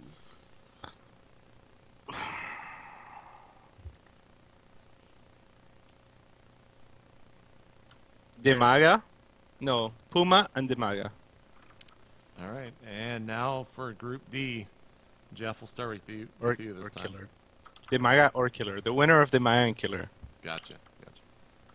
Group D is a tough group, obviously, for me, because I really want Idra to do well. And, I mean, at Idra's interview with Slasher following MLG Arena, he kind of said, going into the MLG Arena, he was really expecting that to be his coming-out tournament. Like, he really felt like he was playing really well. He was prepared. He obviously ran into really tough opponents in IMNesTea and then Oz. Guys that, you know, I don't think anyone should be upset losing to. So I look at this group and I have to think to myself, how well do I think Ray can do here? And I gotta say, it's scary. Cass has had his number in the past. Supernova's a freaking scary Korean Terran. Real, you want to count him out, but he does such strange, gimmicky builds that I could feel like he might be the anti-Idra. Like, he might be some kind of weird, like... I think he might be the anti-old Idra. The Idra that I saw at like last tournament, I think he will destroy Real. Okay. And then Feast is scary, especially as Tyler will talk about in a minute here, that mentorship of Grubby. Potential is limitless. So I think I pick Supernova to win, Cass to take second, and then I gotta say, my heart says Idra. But that's another tough group. It's a close one. Cats, your thoughts? Group D? Supernova first, Cass second, and winner of, I think Idra. Yeah, I agree. Shit. All right. And Tyler, Group D. Come on, guys, take me seriously. I think Supernova wins. I'm gonna stick to that, and then I can't deny Feast, and I'm gonna say Idra. Can you say Feast / Grubby, though? Do you think that's... I think he might have to give him some of the... Let's just call him Grubby Jr. Little Grub, you want to call him that? Or Grubby Jr., what do you think, Yeah. Tyler? I think Grubby's actually coming on the show next week. He could be a grub. He could be Grubby Scrub. Think about it. Grubby's Grub. I like it. I'm down. That's it. We've decided it. That's Wait, it. wait. What are we waiting for? Hydra's gonna beat Cass in that tournament. He is So he gets second in the group or first? second. Second with Supernova still first? Yeah. Okay. All right. Well, we will see Wanted to make sure I got it perfectly right. how that all unfolds as that tournament kicks off here in 2 days, actually. It's coming up. I'm excited. Yeah, it's going to be a lot of fun to watch. Do we know what time those tournaments are going to start? Like, are we going to be able to watch They're them, Jeff? nighttime for us, I believe. Are they? Like, really? You mean really late? Well, it's in Germany, Yeah. and It's probably going to start at like 5 or 6 a.m., I would think. Central. no, I hope not. Wasn't ASUS more like 1 or 2 a.m.? Oh no, are you East Coast time zone? I'm Central, but I mean, I say everything in Eastern. For some people. Ah! Wait. Cats, yes. Tell me, Feast Cats. is gonna beat Cass too. Okay. So Feast third. Feast third. Supernova Hydra Feast. Okay, there we go. That's what I said. Come on. Is that really what you said exactly? Supernova, Idra, and Feast? Yeah. In that order? I don't know if I gave an order, but that is my order.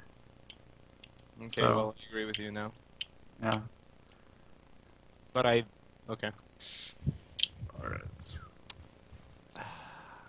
All right. That's going to do it, guys. We've got this sorted. We've JP. got it sorted. We figured it out. And that'll do it for this episode. Shout-outs. I do want to say go check out all the GameSpot stuff that Slasher was doing. You know, we give him a lot of shit. But he pounded out like 30 interviews or some really obnoxious number there of interviews at MLG Arena. So go check him out at tiny.cc/GameSpotMLG. That's one of the ways that we can really push esports by getting it up on a site like GameSpot. It's one of the most trafficked sites in the world. Made even more amazing by the fact that media wasn't allowed at MLG Arena. Exactly. So also true. how did Slasher do that? I don't know. That I was don't know, amazing. man. He I'm found a way. impressed. He found a way. He's actually let's see what I'm just going to read his messages out loud. Oh, there's news before we close coming in hot off the press of Slasher. Sources tell him that Select will re-sign with Dignitas. No additional details yet. Cutting edge stuff right there. Slasher. Sources tell me. We just got slashed, I think. Yeah, we just got slashed. By the way, I do want to mention the Iron Squid tournament. Go watch that if you guys haven't been watching it. Group A, I think, is taking place right now, or has been taking place. Boxer's in first in that tournament, beating Rhett and beating Todd, but he's still got to get through Marine King, Puma as well. So that's actually a pretty stacked tournament, not getting that much attention, I feel. So go check that out. And last but not least, we do have State of the Game at PAX East. It'll go down at 10:30 a.m. on Sunday morning. We're in the Wyvern Theater, Jeff? Is that shit? What? You're the guy hosting. What the hell? What the fuck theater are we in? I'll find You're out like, here in a Jeff, second. and I'm like, what? That's where I'm showing up. I think you told me to go there. I think that's where it's at. Just go check out the thread on Team Liquid. It'll be myself, Jeff, Artosis, Day9, DJ Wheat, Markman from the fighting game community, Brad Shoemaker from Giant Bomb. Am I missing anyone, Jeff? There's like a billion people on the panel. But Sundance will be in the audience. yeah, Sundance He is actually like... asked to be on the panel, and we told him that he would have to pay $20 to watch. Yes. And for that, I think he's going to make like a giant Sundance face and just sit there in the crowd and try to troll us or something. I don't know what he has planned. It should be fun, though. Get there early if you are planning on attending. Last year we had, I think people were lined up like 2 hours before it started, and not even some of those people got in. So You gonna have more capacity, or is it the same? I want to say it's the same size. And I told the guys when I requested, I was like, look, we had 1 billion. It was probably the most popular panel last year, and that's what they gave me. So I don't know. I guess we'll have to show them again that like we have. Here's what I think. I was about to incite a riot, but I think actually I could go to jail for that. Never mind. Yeah, don't incite a riot. Yeah, so Sunday passes are still available. You can't buy weekend passes, though. They are sold out. More information, though, over at the Team Liquid post, State of the Game live at PAX East. But that is all I got. Also, please subscribe on YouTube. It helps a lot. itmeJP.com, where the VOD of this will be going. Jeff, shout-outs. Shout out to my team, Evil Geniuses, and our lovely sponsors, Intel, SteelSeries, Kingston HyperX, Monster Energy, Beyond Gaming, and Sapphire. Really excited about upcoming tournaments. We didn't get to talk about it, but pretty soon here I'm going to be heading out to the lovely state of Texas for the... I'm going to actually be boot camping with White Raw and working with the Star Nation guys on some film stuff. And then Nice. right after that, I'm going to be joined up by DeMuslim and doing the Lone Star Clash tournament that's put on by the Texas Esports Association, which is a offshoot from their CSL team, which is almost like completely community driven. It's just pretty amazing that they've created this community and these tournaments, and it's really high level good stuff. If you've seen the list of players going there, it's really exciting. It's going to be a lot of fun. I'm going to be practicing really freaking hard, and like I said, I'll be boot camping with White Raw, so hopefully some of his magic can rub off on me. Some special tactics, if you will. When do you leave for that, Jeff? It's not till next week, right? I'll be there the 14th. So Let's see. I actually am also, before that, going to be spending a weekend with a certain organization casting some games for them. They haven't announced that yet because they're, of course, an esports organization, which means they don't announce it until it's really late. But Yeah. I'm really happy about that. And then MLG, man, as always, just want to remind people, please come out and say hi. I go to those things to compete, but one of the awesome byproducts of my job is I get to meet amazing people, and I really hope people get as excited as I do about kind of networking and meeting people that like StarCraft. So definitely come up and say hi to me, please. And just real quick, do you guys want to do the show next week, same time, same day? Does that work for you? Works for me. What time would that be? That's the 11th? Yeah, the I actually 11th. fly out that day. Fly out on the shit. You could do Saturday or Friday, I think. Okay, well, we're not going to keep a consistent schedule, guys. I apologize. That's just the nature of the beast. I will announce details. Could you do it from there, you think? We can do it like Actually, Tuesday. well, I might be in a plane is the problem. Well, no, I'm saying, can we do it like Tuesday then, like the 13th when you're in Texas? Oh, yeah, I think so. Okay, well, maybe we'll do something like that. We'll talk. We'll announce it, of course, whenever we know, but we never... Come on, guys. It's the state of the game. We don't plan ahead for anything. No, not at all. Tyler, shout out. What's up? Well, shout out to my team, Team Liquid. Go to teamliquidpro.com. It's where we got all our information on our players, any news about our players, and a lot of replays are posted there, all that kind of stuff. Thanks to our sponsors, Little App Factory, Razer, and Twitch. And I guess that'll about do it for me. And Kat, shoutouts? I should have written this down. You know, it's really unfair to put Jeff do shoutouts first. Why? Because he's pretty good at it, and Yeah. then everyone else feels like everyone else being me. Whatever. You want me to jump in my time machine? Shout out to Complexity. Okay. ComplexityGaming.com. And our sponsors QPAD, PNY, and Sound Blaster. These headsets are pretty good headsets. And yeah, I'll give you hugs for free at MLG. Free hugs? Free hugs. Actually, yeah. Fuck it. I gotta one up Jeff. Do it live! Free hugs. Free hugs. Fuck it, And guys. I did lose a bet to Free Kat, hugs, so I will be yeah. wearing a shirt at MLG of his picking. Indeed. All That right. will be fun. Look for So that. yeah, I'll be tweeting about that for you guys to help me pick Jeff's shirt for next MLG. And thank you guys for having me. Yep. And that, I think, is going to do it here for this week. JP, you got a shout out for Edabisi, right? Is it? Do you pronounce it Adabisi? Is that how you I don't know how to pronounce it? say his name, and I I've don't never either. heard anyone else say it. So Yeah, I don't know. Adabisi, yeah, Adabisi. Yeah.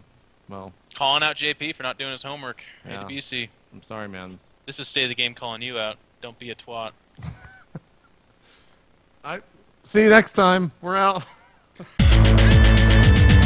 fans to walk over here, folks. Gotta say is it's an honor to play you Teeler Oh.